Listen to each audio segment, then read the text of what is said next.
ശക്തിയോടെ, ശക്തിയോടെ. Price the Lord, price the Lord. ദൈവത്തിന്റെ വചനം നാം പഠിക്കുമ്പോൾ ഇപ്രകാരം പറയുന്നു, എങ്കിലും ഞാൻ യഹോവയിൽ ആനന്ദിക്കും, എൻ്റെ രക്ഷയുടെ ദൈവത്തിൽ ഞാൻ ഉല്ലസിക്കും.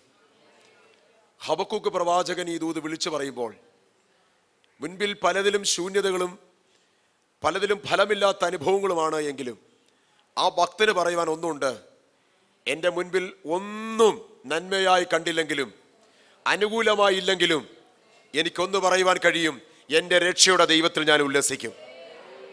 Price the Lord. ഈ ദിനങ്ങളിൽ നാം കർത്താവിൻ്റെ പാദപീഠത്തിൽ ചേർന്നിരിക്കുന്നത്, കർത്താവിൻ്റെ സാന്നിധ്യം അനുഭവിച്ച് നാം ആയിരിക്കുന്നത്, കർത്താവിൻ്റെ ശക്തി പ്രാപിച്ചുകൊണ്ട് നാം ആയിരിക്കുന്നത്, അത് ഉല്ലാസത്തിൻ്റെ അനുഭവങ്ങളാണ്, സന്തോഷത്തിൻ്റെ അനുഭവങ്ങളാണ്. ഒരു ദൈവവൈതൽ സന്തോഷിക്കുന്നത് ദൈവത്തോട് ചേർന്നിരിക്കുമ്പോഴാണ്. Price the Lord. ഈ ദിനങ്ങളിൽ ആത്മീയമായ ഒരുപാട് സന്തോഷം നാം അനുഭവിച്ചുകൊണ്ടിരിക്കുമ്പോൾ, ദൈവിക വചനത്തിലൂടെ ദൈവിക ദൂത് നാം ഏറ്റെടുത്തുകൊണ്ടായിരിക്കുമ്പോൾ, സ്വർഗീയമായ ശക്തി നമ്മുടെ ജീവിതത്തിൽ നാം അനുഭവിച്ചുകൊണ്ടിരിക്കുമ്പോൾ, പിന്നെയും കർത്താവിനോട് ചേർന്നിരുന്നുകൊണ്ട് പറയും, കർത്താവേ, ഇത് പോരാ, എനിക്ക് ഇനിയും അമിതമായ ശക്തി എനിക്ക് വേണം. എൻ്റെ അകമയുള്ള മനുഷ്യൻ എനിക്ക് ശക്തിയോടെ ബലപ്പെടണം. എൻ്റെ ആത്മീക ജീവിതം ഇനി ഒരുക്കപ്പെടണം. കർത്താവിന് വേണ്ടി അന്ത്യത്തോളം വിശ്വസ്ത സാക്ഷിയായി നിൽക്കുവാൻ, എനിക്ക് ഒരുക്കത്തോടെ ആയിരിക്കാൻ എന്നെ സഹായിക്കണമെന്ന് നമുക്ക് ആത്മാർത്ഥമായി പ്രാർത്ഥനയോടെ ആയിരിക്കാം. Price the Lord. കഴിഞ്ഞ ദിനങ്ങളിലൊക്കെയും ദൈവത്തിൻ്റെ ആത്മാവ് തൻ്റെ ഭക്തന്മാരെ നമ്മുടെ നടുവിൽ അയച്ച് നമ്മോട് ഹൃദയമായി സംസാരിച്ചുകൊണ്ടിരുന്നല്ലോ. അതോർത്ത് ഞാൻ ദൈവത്തെ സ്തുതിക്കുന്നു. ഈ പകൽക്കാലവും ദൈവം നമ്മോട് സംസാരിക്കുവാൻ തൻ്റെ ദൂതുമായി നമ്മുടെ മധ്യേ അയക്കപ്പെട്ട കർത്താവിൻ്റെ ശ്രേഷ്ഠദാസൻ പാസ്റ്റർ ഷാജി എം പോളിനെ ഓർത്ത് ഞാൻ ദൈവത്തെ സ്തുതിക്കുന്നു. PMG പ്രസ്ഥാനത്തിന്, ദൈവസഭയ്ക്ക്, കർത്തൃത്വത്തിന് ഒരിക്കലും അപരിചിതനല്ല, ഒരു പരിചയമുള്ള മുഖമാണ്, സുപരിചിതനാണ്. കഴിഞ്ഞ വർഷവും നമ്മുടെ മധ്യയെ കടന്നു വന്ന് ശക്തമായ ശുശ്രൂഷ ചെയ്തെടുത്തു. ആ ശുശ്രൂഷ ദൈവസഭയ്ക്കും നമ്മുടെ ഓരോ വ്യക്തിപരമായ ജീവിതത്തിനും അത് അനുഗ്രഹമായിരുന്നു. അത് നന്ദിയോടെ ഞങ്ങൾ ഓർക്കുകയാണ്. ഇന്ന് പകൽക്കാലവും കർത്താവിൻ്റെ ദൂതുമായി ഞങ്ങളുടെ മധ്യ അയക്കപ്പെട്ട കർത്താവിൻ്റെ ശ്രേഷ്ഠദാസൻ പാസ്റ്റർ ഷാജി എം പോളിനെ ദൈവസഭയിലേക്ക് ഹാർദവമായി സ്വാഗതം ചെയ്യുകയാണ്.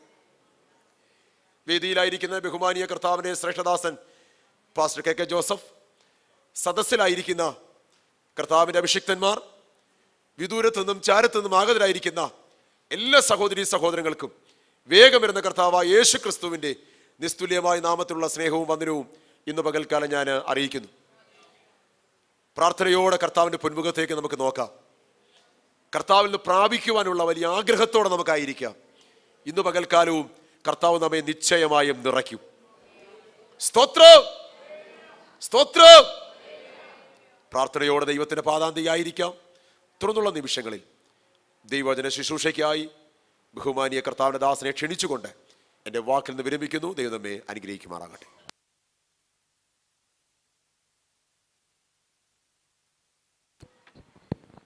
Price the Lord. സന്തോഷത്തോടെ നമ്മുടെ കർത്താവിനെ ഒരു പ്രാവശ്യം കൂടി സ്തുതിച്ചാട്ടെ. ദൈവ തിരുനാമത്തിന് നന്ദിയോടെ ഞാനും സ്തോത്രം ചെയ്യുന്നു. വളരെ അനുഗ്രഹീതമായ ഈ വർഷത്തെ ഉപവാസ പ്രാർത്ഥനയിലും കർത്താവിൻ്റെ സന്നിധിയിൽ ഈ അനുഗ്രഹീതമായ കർത്താവിൻ്റെ സഭയിൽ വന്ന് നിങ്ങളോട് ദൈവവചനം സംസാരിപ്പാൻ, എനിക്ക് ലഭിച്ച ദൈവകൃപയ്ക്ക് തക്കവണ്ണം നിങ്ങളെ ആത്മീകമായി ശുശ്രൂഷിപ്പാൻ സർവശക്തനായ ദൈവം എനിക്ക് ഒരുക്കിയ ഈ നല്ല ദിവസത്തിനായി സഭാമധ്യേ നിന്നുകൊണ്ട് നമ്മുടെ കർത്താവിനെ ഞാൻ മനസ്സ് തുറന്ന് സ്തുതിക്കുകയും മഹത്വപ്പെടുത്തുകയും സകല പുകഴ്ചയും ദൈവസന്നിധിയിൽ അർപ്പിക്കുകയും ചെയ്യുന്നു. അതോടൊപ്പം തന്നെ ഈ ആണ്ടിലും എന്നെ സ്നേഹിച്ച് ശുശ്രൂഷയ്ക്ക് വേണ്ടി ക്ഷണിച്ചതിന് കർത്താവിനാൽ ഈ സഭയുടെ അധ്യക്ഷനായി ഇപ്പോൾ നിയുക്തനാക്കപ്പെട്ടിരിക്കുന്ന ബഹുമാനപ്പെട്ട കർത്തൃദാസനോടും PMG സഭയുടെ നേതൃത്വത്തിൽ നിൽക്കുന്ന എല്ലാ ബഹുമാന്യരായ കർത്തൃദാസന്മാരോടും ഈ സഭയുടെ എല്ലാ ദൈവമക്കളോടും എനിക്കുള്ള കൃതജ്ഞതയും നന്ദിയും സ്നേഹത്തോടെ അറിയിച്ചുകൊണ്ട് ഇന്നേ ദിവസത്തെ ആത്മീക ചിന്തകൾക്കായി നമുക്ക് ദൈവസന്നിധിയിലേക്ക് നമ്മുടെ ശ്രദ്ധയെ തിരിക്കാം. കർത്താവിൻ്റെ ആത്മാവ് നമ്മുടെ മധ്യത്തിൽ വളരെ ശക്തമായി വ്യാപരിക്കുന്നുണ്ട്. പാട്ടുപാടുമ്പോൾ മാത്രമല്ല, പ്രാർത്ഥിക്കുമ്പോഴും വചനം കേൾക്കുമ്പോഴെല്ലാം നമ്മുടെ മധ്യേ ദൈവാത്മാവിൻ്റെ പ്രവൃത്തി നടക്കുന്നുണ്ട്. ആത്മാവിലാണ് ഭക്തന്മാർ ജീവിക്കുന്നത്. ആത്മാവിലാണ് പ്രാർത്ഥിക്കുന്നത്, ആത്മാവിലാണ് നടക്കുന്നത്, ആത്മാവിലാണ് ശുശ്രൂഷിക്കുന്നത്. തെസ്സലോനിക്ക ലേഖനം വായിക്കുവാണെങ്കിൽ ആത്മാവിലാണ് വചനം കൈക്കൊള്ളുക പോലും ചെയ്യുന്നത്. സ്തോത്രം. കർത്താവിൻ്റെ സന്നിധാനത്തിൽ പ്രാർത്ഥിച്ചാരംഭിച്ചാൽ പിന്നെ ബുദ്ധിക്ക് അധികം സ്ഥാനമില്ലിവിടെ.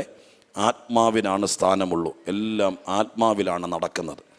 ആത്മാവിൽ ഇന്ന് പകലിൽ ദൈവവചനം ശുശ്രൂഷിക്കാൻ പറ്റിയാൽ അതിന് നമ്മുടെ ഒരു മനസ്സോടെ പരിശുദ്ധാത്മാവിന്, ഒരു കർത്തൃദാസന് കിട്ടുന്ന സ്വാതന്ത്ര്യം വേറെ, ദൈവാത്മാവിന് കിട്ടുന്ന സ്വാതന്ത്ര്യം വേറെ. ശുശ്രൂഷയ്ക്ക് വേണ്ടി മുഖപരിചയം കൊണ്ടോ അല്ലെങ്കിൽ സ്തോത്രം തഴക്കം കൊണ്ടോ, എനിക്ക് തോന്നുന്നു 10-12 വർഷമായി ഉപവാസ പ്രാർത്ഥനകളിൽ ഇവിടെ ശുശ്രൂഷിക്കാൻ വരാൻ തുടങ്ങിയിട്ട്. എന്നെപ്പോലെ ഒരാളെ പരിചയമുള്ളതിൻ്റെ പേരിൽ ഈ പ്രസംഗപീഠം, ഈ പുൾപ്പിറ്റ് ഒരു പക്ഷേ ആ സ്വാതന്ത്ര്യം ഒരു ദൈവദാസൻ എന്ന നിലയ്ക്ക്, ഒരു പ്രസംഗികൻ എന്ന നിലയ്ക്ക് മുഖപരിചയം കൊണ്ട് കർത്തൃദാസന് സ്വാതന്ത്ര്യം കൊടുക്കാം. പക്ഷേ ഇരിക്കുന്ന ദൈവമക്കൾ നമ്മൾ ഒരുമിച്ച് പരിശുദ്ധാത്മാവിന് സ്വാതന്ത്ര്യം കൊടുത്താൽ ഇതിനകത്ത് ഭയങ്കര ദൈവപ്രവർത്തികൾ ആരംഭിക്കും. നമ്മൾ വിചാരിക്കാത്ത വൻ കാര്യങ്ങൾ നടക്കാനിടയാകും. ദൈവത്തിൻ്റെ മഹിമ നമ്മുടെ മധ്യത്തിൽ വ്യാപരിപ്പാൻ തുടങ്ങും. അത് സംഭവിക്കണമെന്ന് ആഗ്രഹിക്കുന്ന എല്ലാ ദൈവമക്കളും പ്രാർത്ഥനയോടെ തന്നെ ആത്മസ്വാതന്ത്ര്യത്തിന് വേണ്ടി നമ്മുടെ ഹൃദയങ്ങളെ വിട്ടുകൊടുക്കണം. അങ്ങനെ ചെയ്യുന്ന പക്ഷം ദൈവാത്മാവ് നിവർത്തിപ്പാൻ വിശ്വസ്തനായ ദൈവമാണ്. നമ്മൾ അറിയാതെ തന്നെ നമ്മുടെ ജീവിതത്തിൽ ഇത് കേട്ടുകൊണ്ടിരിക്കുമ്പോൾ ചില കാര്യങ്ങൾ വലിയ കൂടം കൊണ്ട് പാറ തകരുന്നത് പോലെ വചനം ചെന്ന് ദൈവത്തിൻ്റെ പ്രവൃത്തിയെ വെളിപ്പെടുത്തി അതിനെ തകർക്കാൻ ദൈവമായ കർത്താവ് ഇടയാക്കും. Price the Lord. സ്തോത്രം. അങ്ങനെ വിശ്വസിക്കുന്നവരെല്ലാം മനസ്സ് തുറന്ന് കർത്താവിനെ സ്തുതിച്ചുകൊണ്ടിരിക്കണം. ഹല്ലേലൂയ. ദൈവാത്മാവ് ഇത് ചെയ്യുമെന്ന് നമുക്ക് ഉറച്ച് വിശ്വസിക്കാം. ദൈവത്തിൻ്റെ ആത്മാവിൽ വചനത്തെക്കുറിച്ച് പരാമർശിക്കുന്ന ഒരുപാട് വാക്യങ്ങൾ വേദപുസ്തകത്തിന് നമുക്ക് കാണാൻ കഴിയും. ദൈവവചനം എന്താണ്, വചനത്തിൻ്റെ പ്രത്യേകതയും പ്രമേയത്തെക്കുറിച്ചൊക്കെ പറയുന്നത് വളരെ ശക്തമാണ്. വചനം എന്താണെന്നൊക്കെ പറയുന്ന വാക്കുകൾ തന്നെ വചനത്തിനകത്തുണ്ട്. ഞാൻ എൻ്റെ പ്രസംഗം തുടങ്ങുന്നതിനേക്കാളൊക്കെ മുമ്പ് നിങ്ങൾ സ്തോത്രം എത്രയോ പ്രാവശ്യം കേട്ടിട്ടുണ്ട്. ഞാൻ നിങ്ങളെ ദൈവവചനത്തോടൊന്ന് അടുപ്പിക്കാൻ വേണ്ടി പലപ്പോഴും ടിപ്പുകളായി പറയാറുള്ള, വചനത്തെക്കുറിച്ച് പറയാറുള്ള ചില വാക്കുകളുണ്ട്. കാരണം ഞാൻ കൃപാവരങ്ങളെക്കാളൊക്കെ ബഹുമാനിക്കുന്നു, പക്ഷെ അതിനേക്കാളെല്ലാം ദൈവത്തിൻ്റെ വചനത്തിൻ്റെ വിലയെ ഞാൻ മനസ്സിലാക്കുന്നുണ്ട്. ഞാൻ ആഗ്രഹിക്കുന്നു നിങ്ങൾ ഓരോരുത്തരും വചനത്തിനകത്ത് എന്തുണ്ട്, ഒരു മനുഷ്യൻ്റെ കഴിവിനേക്കാൾ ദൈവവചനത്തിൽ അന്തർലീനമായിരിക്കുന്നത് നമ്മളിലേക്ക് പകരാനിടയാകണം. എബ്രായ ലേഖനം 4-ാം അധ്യായത്തിൻ്റെ 12-ാം വാക്യം നമ്മുടെ കുറിവാക്യമല്ല. വേദപുസ്തകത്തിൻ്റെ സ്തോത്രം സുപരിചിതരായിരിക്കുന്ന വചനം വായന ശീലമുള്ള ആളുകൾക്ക് മനഃപ്പാഠമാക്കിയൊരു വാക്യമായിരിക്കും ആ വാക്യം. ആ വാക്യം ഇങ്ങനെയാണ്: ദൈവത്തിൻ്റെ വചനം ജീവനും ചൈതന്യമുള്ളതായി, ഇരുവായുത്തലയുള്ള ഏത് വാളിനേക്കാളും മൂർച്ചയേറിയതും പ്രാണനെയും ആത്മാവിനെയും സന്ധി മജ്ജകളെ വരെ തുളച്ച് ചെല്ലാൻ കഴിയുന്നതാണ്. വചനം വേണ്ടും വണ്ണം ഇവിടെ പ്രയോഗിച്ചാൽ നമ്മളൊരു ചെറിയ ഹോൾ ഇട്ട് കൊടുക്കണ്ട, വചനം തന്നെ തുളച്ചിറങ്ങിക്കോളും. എത്ര പേരത് വിശ്വസിക്കുന്നുണ്ട്? ഹല്ലേലൂയ. ഒരു ടെക്നിക്കും വേണ്ട, ഒരു കൈത്താങ്ങലും വചനത്തിന് കൊടുക്കണ്ട. വചനത്തിന് അത്ര മൂർച്ചയുണ്ട്, വചനത്തിന് അത്ര ശക്തിയുണ്ട്. നിന്റെ വിഷയത്തിലേക്ക് തുളച്ചിറങ്ങിച്ചെല്ലാൻ ശത്രു കെട്ടിയിരിക്കുന്ന വലിയ തടങ്ങൾ, പാറകളെ ഡ്രില്ല് ചെയ്തിറങ്ങുന്നത് പോലെ വിഷയത്തിലേക്ക് ഇറങ്ങിച്ചെന്ന് പ്രവർത്തിപ്പാൻ കഴിവുള്ളതാ ദൈവത്തിന്റെ വചനം. ആ വാക്കിനെ ഞാൻ സ്തോത്രം ചെയ്യുന്നു. സന്ധി മജ്ജകളെ വേർപിടിവിക്കുവോളം. Praise the lord. ഹല്ലേലൂയ. ആ വാക്ക് ഞാൻ ഒന്നോടെ ഊന്നി പറയട്ടെ. 1:30 പ്രസംഗം തീരും. 1:30 പ്രസംഗം തീരുന്ന വരെ അല്ല. സദ്ധിമജ്ജകളെ വേർപിടിവിക്കുന്നത് എപ്പോഴാണോ വരെ വേർപിടിവിക്കുവോളം. വചനത്തെയും യേശുവിനെയൊക്കെ പരാമർശിക്കുന്ന വാക്കുകളിൽ അങ്ങനെ തോന്നുന്ന ചില പ്രയോഗങ്ങൾ കാണാം. കർത്താവിനെ കുറിച്ച് ഗിരിപ്രഭാഷണത്തിലാണോ മത്തായിയുടെ സുവിശേഷത്തിൽ പറയുന്നൊരു വാക്കുണ്ട്: അവൻ ചതഞ്ഞ ഓട ഒടിക്കത്തില്ല, പുകയെന്ന് തിരികെടുത്തത്തില്ല എന്നൊക്കെ പറഞ്ഞു വന്നിട്ട് താഴെ എഴുതിയിരിക്കുക, അവൻ ന്യായവിധി ജയത്തോളം നടത്തും എന്ന് പറഞ്ഞ അർത്ഥം എന്താ? ഒരു കാര്യം അവൻ ഏറ്റെടുത്താൽ എന്ന് ജയിക്കുമോ അന്ന് വരെ അവൻ പോരാടും. ട്രയൽ ചെയ്യാൻ വന്നതല്ല യേശു, ട്രൈ ചെയ്യാൻ വന്നതല്ല, പറ്റുമോ എന്ന് നോക്കുകയല്ല, നിന്നെ ഒന്ന് സഹായിക്കാമെന്ന് നോക്കട്ടെ എന്നല്ല, ഞാനൊന്ന് ഹെൽപ്പ് ചെയ്യാൻ പറ്റിയ ചെയ്യാന്നല്ല. നിന്റെ വിഷയം ഏറ്റെടുത്താൽ അതിനകത്തൊരു ജയമുണ്ടാകുവോളം യേശുവിന്റെ നാമത്തിൽ ഇന്ന് പകൽക്കാലം വിശ്വസിക്കുന്ന എത്ര പേരുണ്ട്? നിന്റെ കാര്യം, നിന്റെ തലമുറയുടെ കാര്യം, സഭയുടെ കാര്യം, ഈ പ്രാവശ്യം വെച്ചിരിക്കുന്ന വിഷയം കർത്താവിനെയാണ്, ഒരു പ്രവാചകനെയല്ല, ഒരു പ്രസംഗികനെയല്ല, യേശുവിനെയാണ് ഏൽപ്പിച്ചിരിക്കുന്നതെങ്കിൽ ജീസസ്, ഹല്ലേലൂയ. എല്ലാവരും മനസ്സൊരുക്കത്തോടെ ആത്മാവിന് സ്വാതന്ത്ര്യം കൊടുത്തോണ്ട് തുടക്കം മുതൽ പറയുന്ന ഒരു വാക്കും പാഴ്വാക്കല്ലെന്ന് എണ്ണിക്കൊണ്ട് വിശ്വസിച്ച് കർത്താവിനെ ഫലമേൽപ്പിച്ചുകൊണ്ട് ആ വിഷയങ്ങളെല്ലാം കൂടി ഒന്നോടെ റിവീൽ ചെയ്തുകൊണ്ട് പറ, ഞാൻ ഫലമേൽപ്പിച്ചിരിക്കുന്നത് എൻ്റെ ദൈവത്തെയാണ്.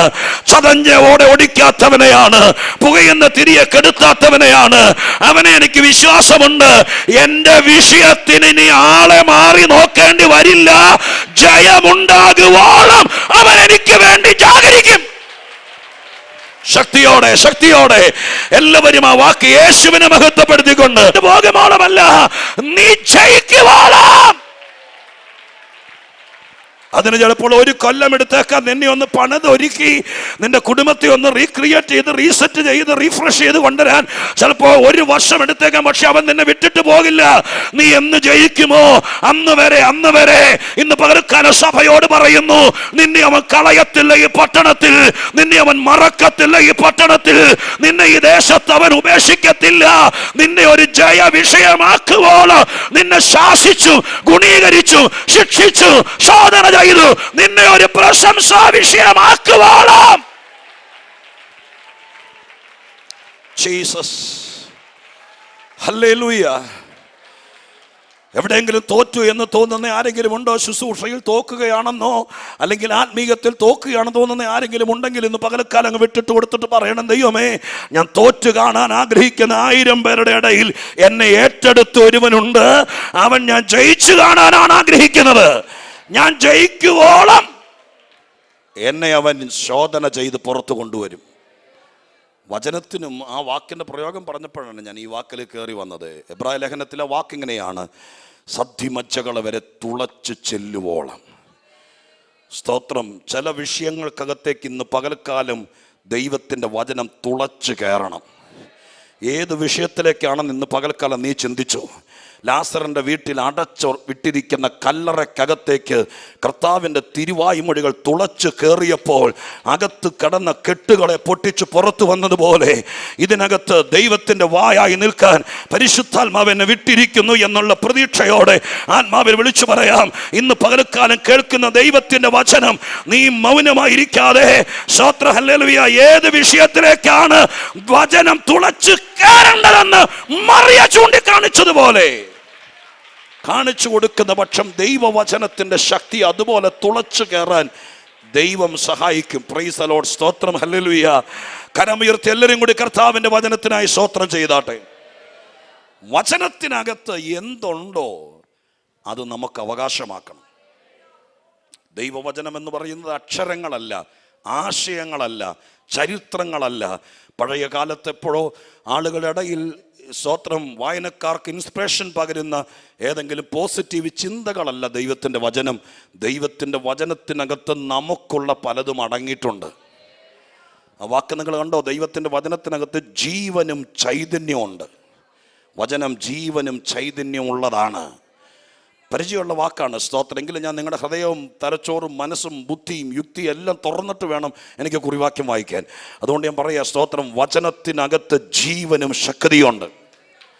അത് രണ്ടും ഉണ്ടെങ്കിൽ അത് ആ വാക്യത്തിനകത്ത് അതാ കാണുന്നത്. അങ്ങനെ വചനത്തിനകത്ത് എന്തൊക്കെ ഉണ്ടെന്ന് തപ്പിയാൽ ഒത്തിരി ഒരു പുസ്തകം എഴുതാനുള്ള സബ്ജക്റ്റ് കിട്ടും. പക്ഷെ അവിടെ പോകുന്നില്ല. ഈ വചനത്തിനകത്ത് അത് ഉണ്ടെങ്കിൽ ശുശ്രൂഷിക്കുന്ന ദൈവദാസന്മാരും ശുശ്രൂഷ അനുഭവിക്കുന്ന ദൈവമക്കളും ചെവി തുറന്ന് കേൾക്കണം.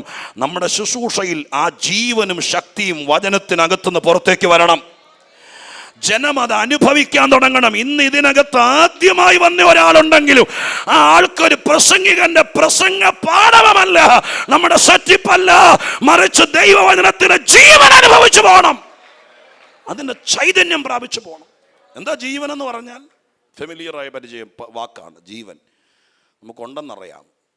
അര പേജിൽ കവിയാതെ ജീവനെക്കുറിച്ച് എക്സ്പ്ലെയിൻ ചെയ്യാൻ പറഞ്ഞ് ഉച്ചയ്ക്ക് ശേഷം ഒരു പേപ്പർ തന്നാൽ നമ്മൾ പേപ്പർ ഇട്ടിട്ട് ഓടും. കാരണം ജീവൻ ഉണ്ടെന്നറിയാം. ജീവൻ എന്താണെന്ന് എഴുതാൻ നമ്മൾ പലർക്കും പറ്റിയാൽ. ബൈബിളിലെ കൊച്ചു കൊച്ചു വാക്കുകൾക്ക് ഭയങ്കര പ്രാധാന്യമുണ്ട്. ജീവൻ ഒരു എനർജിയാണ്, ഒരു പവറാണ്, ശക്തിയാണ്. നമുക്ക് ജീവൻ ഉള്ളതുകൊണ്ടാണ് ഈ ശരീരത്തിലെ സകല എത്ര ഒരു ബോഡിയിൽ, എനിക്കറിയില്ല, വൈദ്യശാസ്ത്രപരമായിട്ട് അത്രയും ചിന്തിച്ചിട്ടില്ല. ഇപ്പോൾ പറഞ്ഞു വരുമ്പോൾ ആ കാര്യത്തെക്കുറിച്ച് ചിന്തിക്കേണ്ടതാണെന്ന് എൻ്റെ ഓർമ്മയിലേക്ക് വരുന്നത്. ഓർക്കാം, ഇനി വരുമ്പോൾ പഠിച്ചിട്ട് പറയാൻ പറ്റുമെങ്കിൽ പറയുകയും ചെയ്യാം. സ്തോത്രം. ഇൻറ്റേർണലായിട്ടും എക്സ്റ്റേണലായിട്ടും ഒരുപാട് ഓർഗൻസ്, ഒത്തിരി അവയവങ്ങൾ ചെറുതും വലുതുമായിട്ട് നമ്മുടെ അകത്തുണ്ട്. ഇത് മുഴുവൻ പ്രവർത്തിക്കുന്നത് ജീവൻ എന്ന ശക്തി ഉള്ളത് കൊണ്ടാണ്. സ്തോത്രം. മരിക്കുമ്പോൾ നമ്മൾ പറയുന്നത് ജീവൻ പോയി എന്നല്ലേ? പ്രാണൻ അല്ലെങ്കിൽ ജീവൻ പോയി എന്നല്ലേ? ജീവൻ അകത്തുനിന്ന് പോയാൽ നമ്മുടെ തലച്ചോറിന് ഞാൻ വായിച്ചിട്ടുള്ളത്, സ്തോത്രം, 11 വാട്ട്സിൻ്റെ ഒരു CFL ലാമ്പ് കത്തിക്കാനുള്ള ഇലക്ട്രിസിറ്റി നമ്മുടെ തലച്ചോറുണ്ടാക്കുന്നുണ്ട്. കേട്ടെ, 11 വാട്ട്സിൻ്റെ സ്തോത്രം ഒരു CFL സ്തോത്രം ബൾബ് കത്തിക്കാനുള്ള ഇലക്ട്രിസിറ്റി, അതിൻ്റെ പവർ നമ്മുടെ തലച്ചോറിനുണ്ടാക്കുന്നുണ്ട്. ലോകത്തിൽ സ്തോത്രം കണ്ടുപിടിച്ചിട്ടുള്ള എത്ര മെഗാ പിക്സൽ ക്യാമറയേക്കാൾ വളരെ പെർഫെക്റ്റായിട്ട് പിക്ചറുകൾ ഒപ്പിയെടുക്കാനുള്ള, സംഭവങ്ങളെ പിടിച്ചെടുക്കാനുള്ള അതിശക്തമായ ക്യാമറകളാണ് നമ്മുടെ കണ്ണുകൾ. സ്തോത്രം. എത്രയോ കാര്യങ്ങളാണ്. പണ്ട് നിങ്ങളുടെ ചെറുപ്പകാലത്ത് നിങ്ങൾ ഊട്ടി പോയപ്പോഴോ നിങ്ങൾ ആരെങ്കിലും ഇംഗ്ലണ്ടിൽ പോയിട്ടുണ്ടെങ്കിലോ അവിടെ നടന്ന പല കാര്യങ്ങളും, അവിടെ നിങ്ങൾ കണ്ട പല കാര്യങ്ങളും കണ്ണ് പിടിച്ച് അന്നത് പടമെടുത്ത് ഇന്നെന്ന വണ്ണം വർഷം 40 കഴിഞ്ഞിട്ടും തലമുടി നരച്ചിട്ടും നട്ടല് വളഞ്ഞിട്ടും നിങ്ങൾ ആ കണ്ട പല സംഭവങ്ങളും അത് അന്ന് ക്യാപ്ചർ ചെയ്ത് പിടിച്ച് നിങ്ങളുടെ മെമ്മറിയിൽ വെച്ചിട്ടുണ്ട്. അതിപ്പോഴും പറയുമ്പോൾ നിങ്ങളുടെ ഓർമ്മയിലേക്ക് ആ പിക്ചർ വരും. അത്രയ്ക്ക് വലിയ സ്തോത്രം ക്യാമറകളാണ് ദൈവം നമുക്ക് 2 കണ്ണുകളായി തന്നിരിക്കുന്നത്. സ്തോത്രം. ഈ ബിൽഡിങ്ങിനോടത്തോളം വരുന്ന വലിയൊരു കമ്പ്യൂട്ടർ ഹാർഡ് ഡിസ്കിനകത്ത് സ്തോത്രം കൊള്ളാത്ത, അത്രയും വലിയ ചിപ്പിനകത്ത് കൊള്ളാത്ത മെമ്മറി കപ്പാസിറ്റിയാണ് നമ്മുടെ തലച്ചോറിലും മനസ്സിലുമായി, ഹാർഡ് ഡിസ്കിലും മെമ്മറി കാർഡിലുമായി സൂക്ഷിക്കുന്നത് പോലെ സർവശക്തനായ ദൈവം നമ്മുടെ അകത്ത് ബോധമുള്ള, വിവേകമുള്ള, മന്ദബുദ്ധിയല്ലാത്ത ഒരു മനുഷ്യൻ്റെ ഹൃദയത്തിലും ബുദ്ധിയിലുമായി ദൈവം തന്നിരിക്കുന്നത്. സ്തോത്രം. ഇതൊക്കെ നമ്മുടെ അകത്തുണ്ട്. പക്ഷേ നമ്മുടെ ജീവൻ ഇന്ന് ഉച്ചയ്ക്ക് 1:30 പോയാൽ, പോകുന്നില്ല, യോഗം തീരുള്ളൂ, നിങ്ങൾ പേടിക്കണ്ട കേട്ടോ. സ്തോത്രം. പോയാൽ ഇത് ജീവൻ പോകുന്നതോടുകൂടെ ഈ നല്ല ക്യാമറകൾ 2ഉം അവിടെ ഡെഡാവും. ചില മണിക്കൂറോടെ ചിലപ്പോൾ കണ്ടേക്കാം. നമ്മുടെ ബ്രെയിൻ ആദ്യം പറഞ്ഞ പോലെ 11 വാട്ട്സിൻ്റെ CFL ബൾബ് കത്തിക്കാൻ പറ്റുന്ന എനർജി ഉണ്ടാക്കുന്ന ബ്രെയിൻ ജീവൻ പോയാൽ നിന്നുപോകും. ഹൃദയം എത്ര കിലോമീറ്ററുകളാണ് സ്തോത്രം പമ്പ് ചെയ്ത് വിടുന്നത്, എത്ര നാളുകളായി തുടങ്ങിയിട്ട് വലിയൊരു മോട്ടറാണത്, ഒരു ഇഞ്ചൻ പുരയാണത്. പ്രാണൻ പോയാൽ ആ ഇഞ്ചൻ ഓഫാവും. മെമ്മറി കാർഡുകളെല്ലാം സ്തോത്രം ഡിലീറ്റായി പോവും. നിങ്ങളോർത്തേ, അപ്പം ഇതിനെ മുഴുവൻ നമ്മുടെ കാലുകളെ ചലിപ്പിക്കുന്നത്, ചിന്തകളെ ഉദ്ദീപിപ്പിക്കുന്നത്, നമ്മുടെ ഉള്ളിലെ സകല കാര്യങ്ങളെ ചലിപ്പിക്കുന്ന അപാരമായിരിക്കുന്ന, നമ്മളെ ഇങ്ങനെ നിർത്തുന്ന ഒരു പവറാണ് ജീവൻ. അത് ദൈവം നമുക്ക് അമ്മയുടെ ഉദരത്തിൽ ഉരുവായപ്പോഴേ കൃപയാ കിട്ടി. പക്ഷേ നമുക്ക് മനസ്സിലാകുന്നൊരു ഭാഷ കൊണ്ട് കർത്താവ് പരിചയപ്പെടുത്തിയിരിക്കുക. യേശു ഇവിടേക്ക് വന്നത് നമുക്ക് സമ്പത്തും പണവും ഉണ്ടാക്കാനാന്നല്ല പറഞ്ഞത്.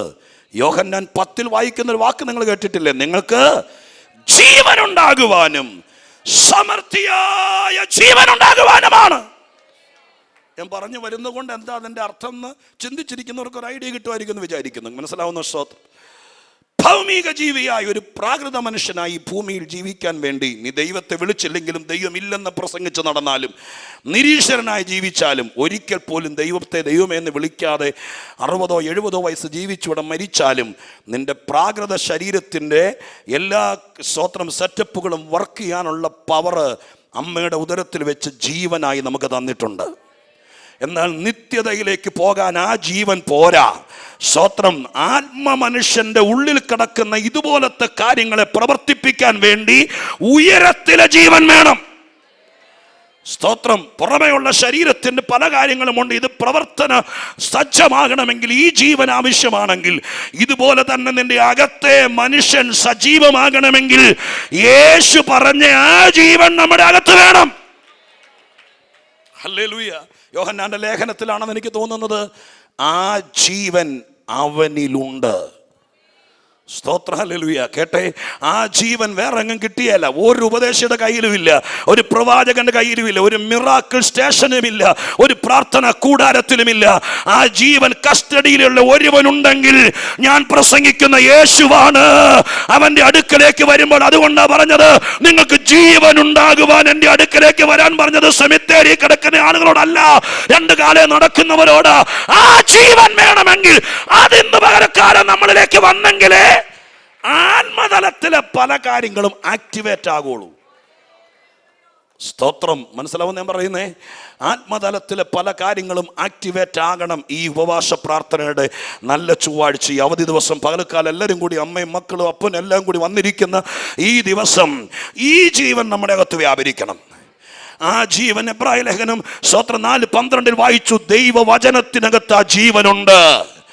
ആ ജീവൻ കേൾക്കുമ്പോൾ, ഇത് കേൾക്കുമ്പോൾ അകത്ത് മരിച്ചു കിടക്കുന്ന ആത്മാവ് വചനം കേൾക്കുമ്പോൾ ജീവിക്കുന്ന എന്തുകൊണ്ടാ? ഈ ജീവനുണ്ട്.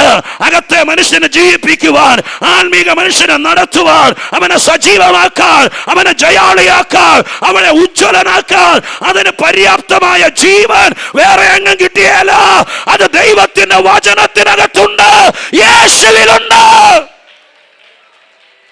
ഹല്ലേലൂയ, സ്തോത്രം, ഹല്ലേലൂയ. ആശ്വാസം കിട്ടും. പ്രവചനമോ പ്രബോധനമോ ഒരമ്മയെ പോലെ ആശ്വസിപ്പിക്കുന്ന ഒരാളുടെ അടുക്ക പോയി കുറേ സ്വാന്തന വാക്കുകളൊക്കെ കേട്ടാൽ നമുക്ക് ആശ്വാസം കിട്ടും. പക്ഷേ ഞാൻ ആത്മാവിൽ പറയാം, നിങ്ങളെ ആർക്കും തോൽപ്പിക്കാൻ കഴിയാത്ത ജീവൻ കിട്ടണമെങ്കിൽ, നമ്മൾ പറയല്ലേ, ജീവനുണ്ടെങ്കിൽ എവിടെയെങ്കിലും പോയി തിണ്ണേ കിടന്നാലും ജീവിക്കാം. സ്തോത്രം. ഈ ജീവൻ ഇന്ന് പകൽക്കാലം ഇതിനകത്ത് വ്യാപരിച്ചാൽ നിങ്ങളെ എതിർക്കുന്ന ശത്രുവിനെ ആ ജീവനും കൊണ്ട് തോൽപ്പിക്കാം. ആ ജീവൻ ഏറെക്കുറെ മനസ്സിലാവുന്നല്ലോ, ഇതൊരു എനർജിയാണ്, ഇതൊരു പവറാണ്. ജീവൻ എന്ന് പറയുന്നത് ഈ കാണുന്ന സകലത്തെയും പ്രവർത്തിപ്പിക്കുന്ന മനുഷ്യ ശരീരത്തെ, അതുപോലെ തന്നെ ഈ വലിയ ശ്രോത്ര സൗധത്തെ പ്രവർത്തിപ്പിക്കുന്ന ഈ ഒരു പവർ സ്റ്റേഷനിൽ നിന്ന് പ്രൊഡ്യൂസ് ചെയ്യുന്ന പവർ പോലെ നമ്മളെ ചലിപ്പിക്കുന്ന ശക്തിയാണ് ജീവൻ. അതിൻ്റെ പൂർണ്ണത ക്രിസ്തുവിലാണുള്ളത്, വചനത്തിലാണുള്ളത്. അതിന്ന് പകൽക്കാലം ഈ കൂട്ടായ്മയ്ക്കകത്ത് ശക്തിയോടെ വ്യാപരിക്കുമ്പോൾ പലരിലും മയങ്ങിക്കിടക്കുന്ന ആത്മീകം, പലരിലും ഉറങ്ങിക്കിടക്കുന്ന ആത്മീകം, പലരിലും സ്വത്രം ചലനമറ്റ് കിടക്കുന്ന കൃപാവരം, പലരിലും ഉണ്ടായിട്ടും ഇപ്പോൾ പാരലൈസായി കിടക്കുന്ന ദൈവത്തിന്റെ ദാനം, അതിനെ ചലിപ്പിക്കുന്നതാണ് ഞാൻ ഈ പറയുന്ന വചനത്തിലെ ജീവൻ, യേശുവിലെ ജീവൻ. നിന്റെ അകത്തൊരു കൃപ ഉണ്ടായിരുന്നെങ്കിൽ, അതിനെ കുറച്ചു നാളായി ഡെഡായി കിടക്കുന്നെങ്കിൽ അതിനെ തട്ടി ഉണർത്തുന്നതാണ് ഈ പറയുന്ന ജീവൻ. ജീസസ്. നോർത്തെ, അപാരമായ കൃപയും ശുശ്രൂഷയും ദൈവപ്രവൃത്തിക്കൊക്കെ വേണ്ടി വിധേയപ്പെട്ട ആളുകൾ ഇവിടെ ഇരിക്കുന്നുണ്ട്. ഒരു വീടിനെ മുഴുവൻ കർത്താവിലേക്ക് നയിക്കാൻ വേണ്ടി ചിലപ്പോൾ ഒരു വീട്ടിൽ നിന്ന് ഒരാളെ ആയിരിക്കും ആദ്യം വിളിക്കുന്നത്. അവരെ സ്തോത്രം പ്രയോജനപ്പെടുത്താൻ വേണ്ടിയിട്ടുള്ള നിയോഗമുള്ള പലരും ഇരിക്കുന്നുണ്ട്. പക്ഷേ അവർക്ക് ചലിക്കണം എന്നുണ്ടെങ്കിൽ ജീവൻ വേണം. ആ ജീവൻ വീട്ടിൽ നിന്നാൽ കിട്ടിയല്ല.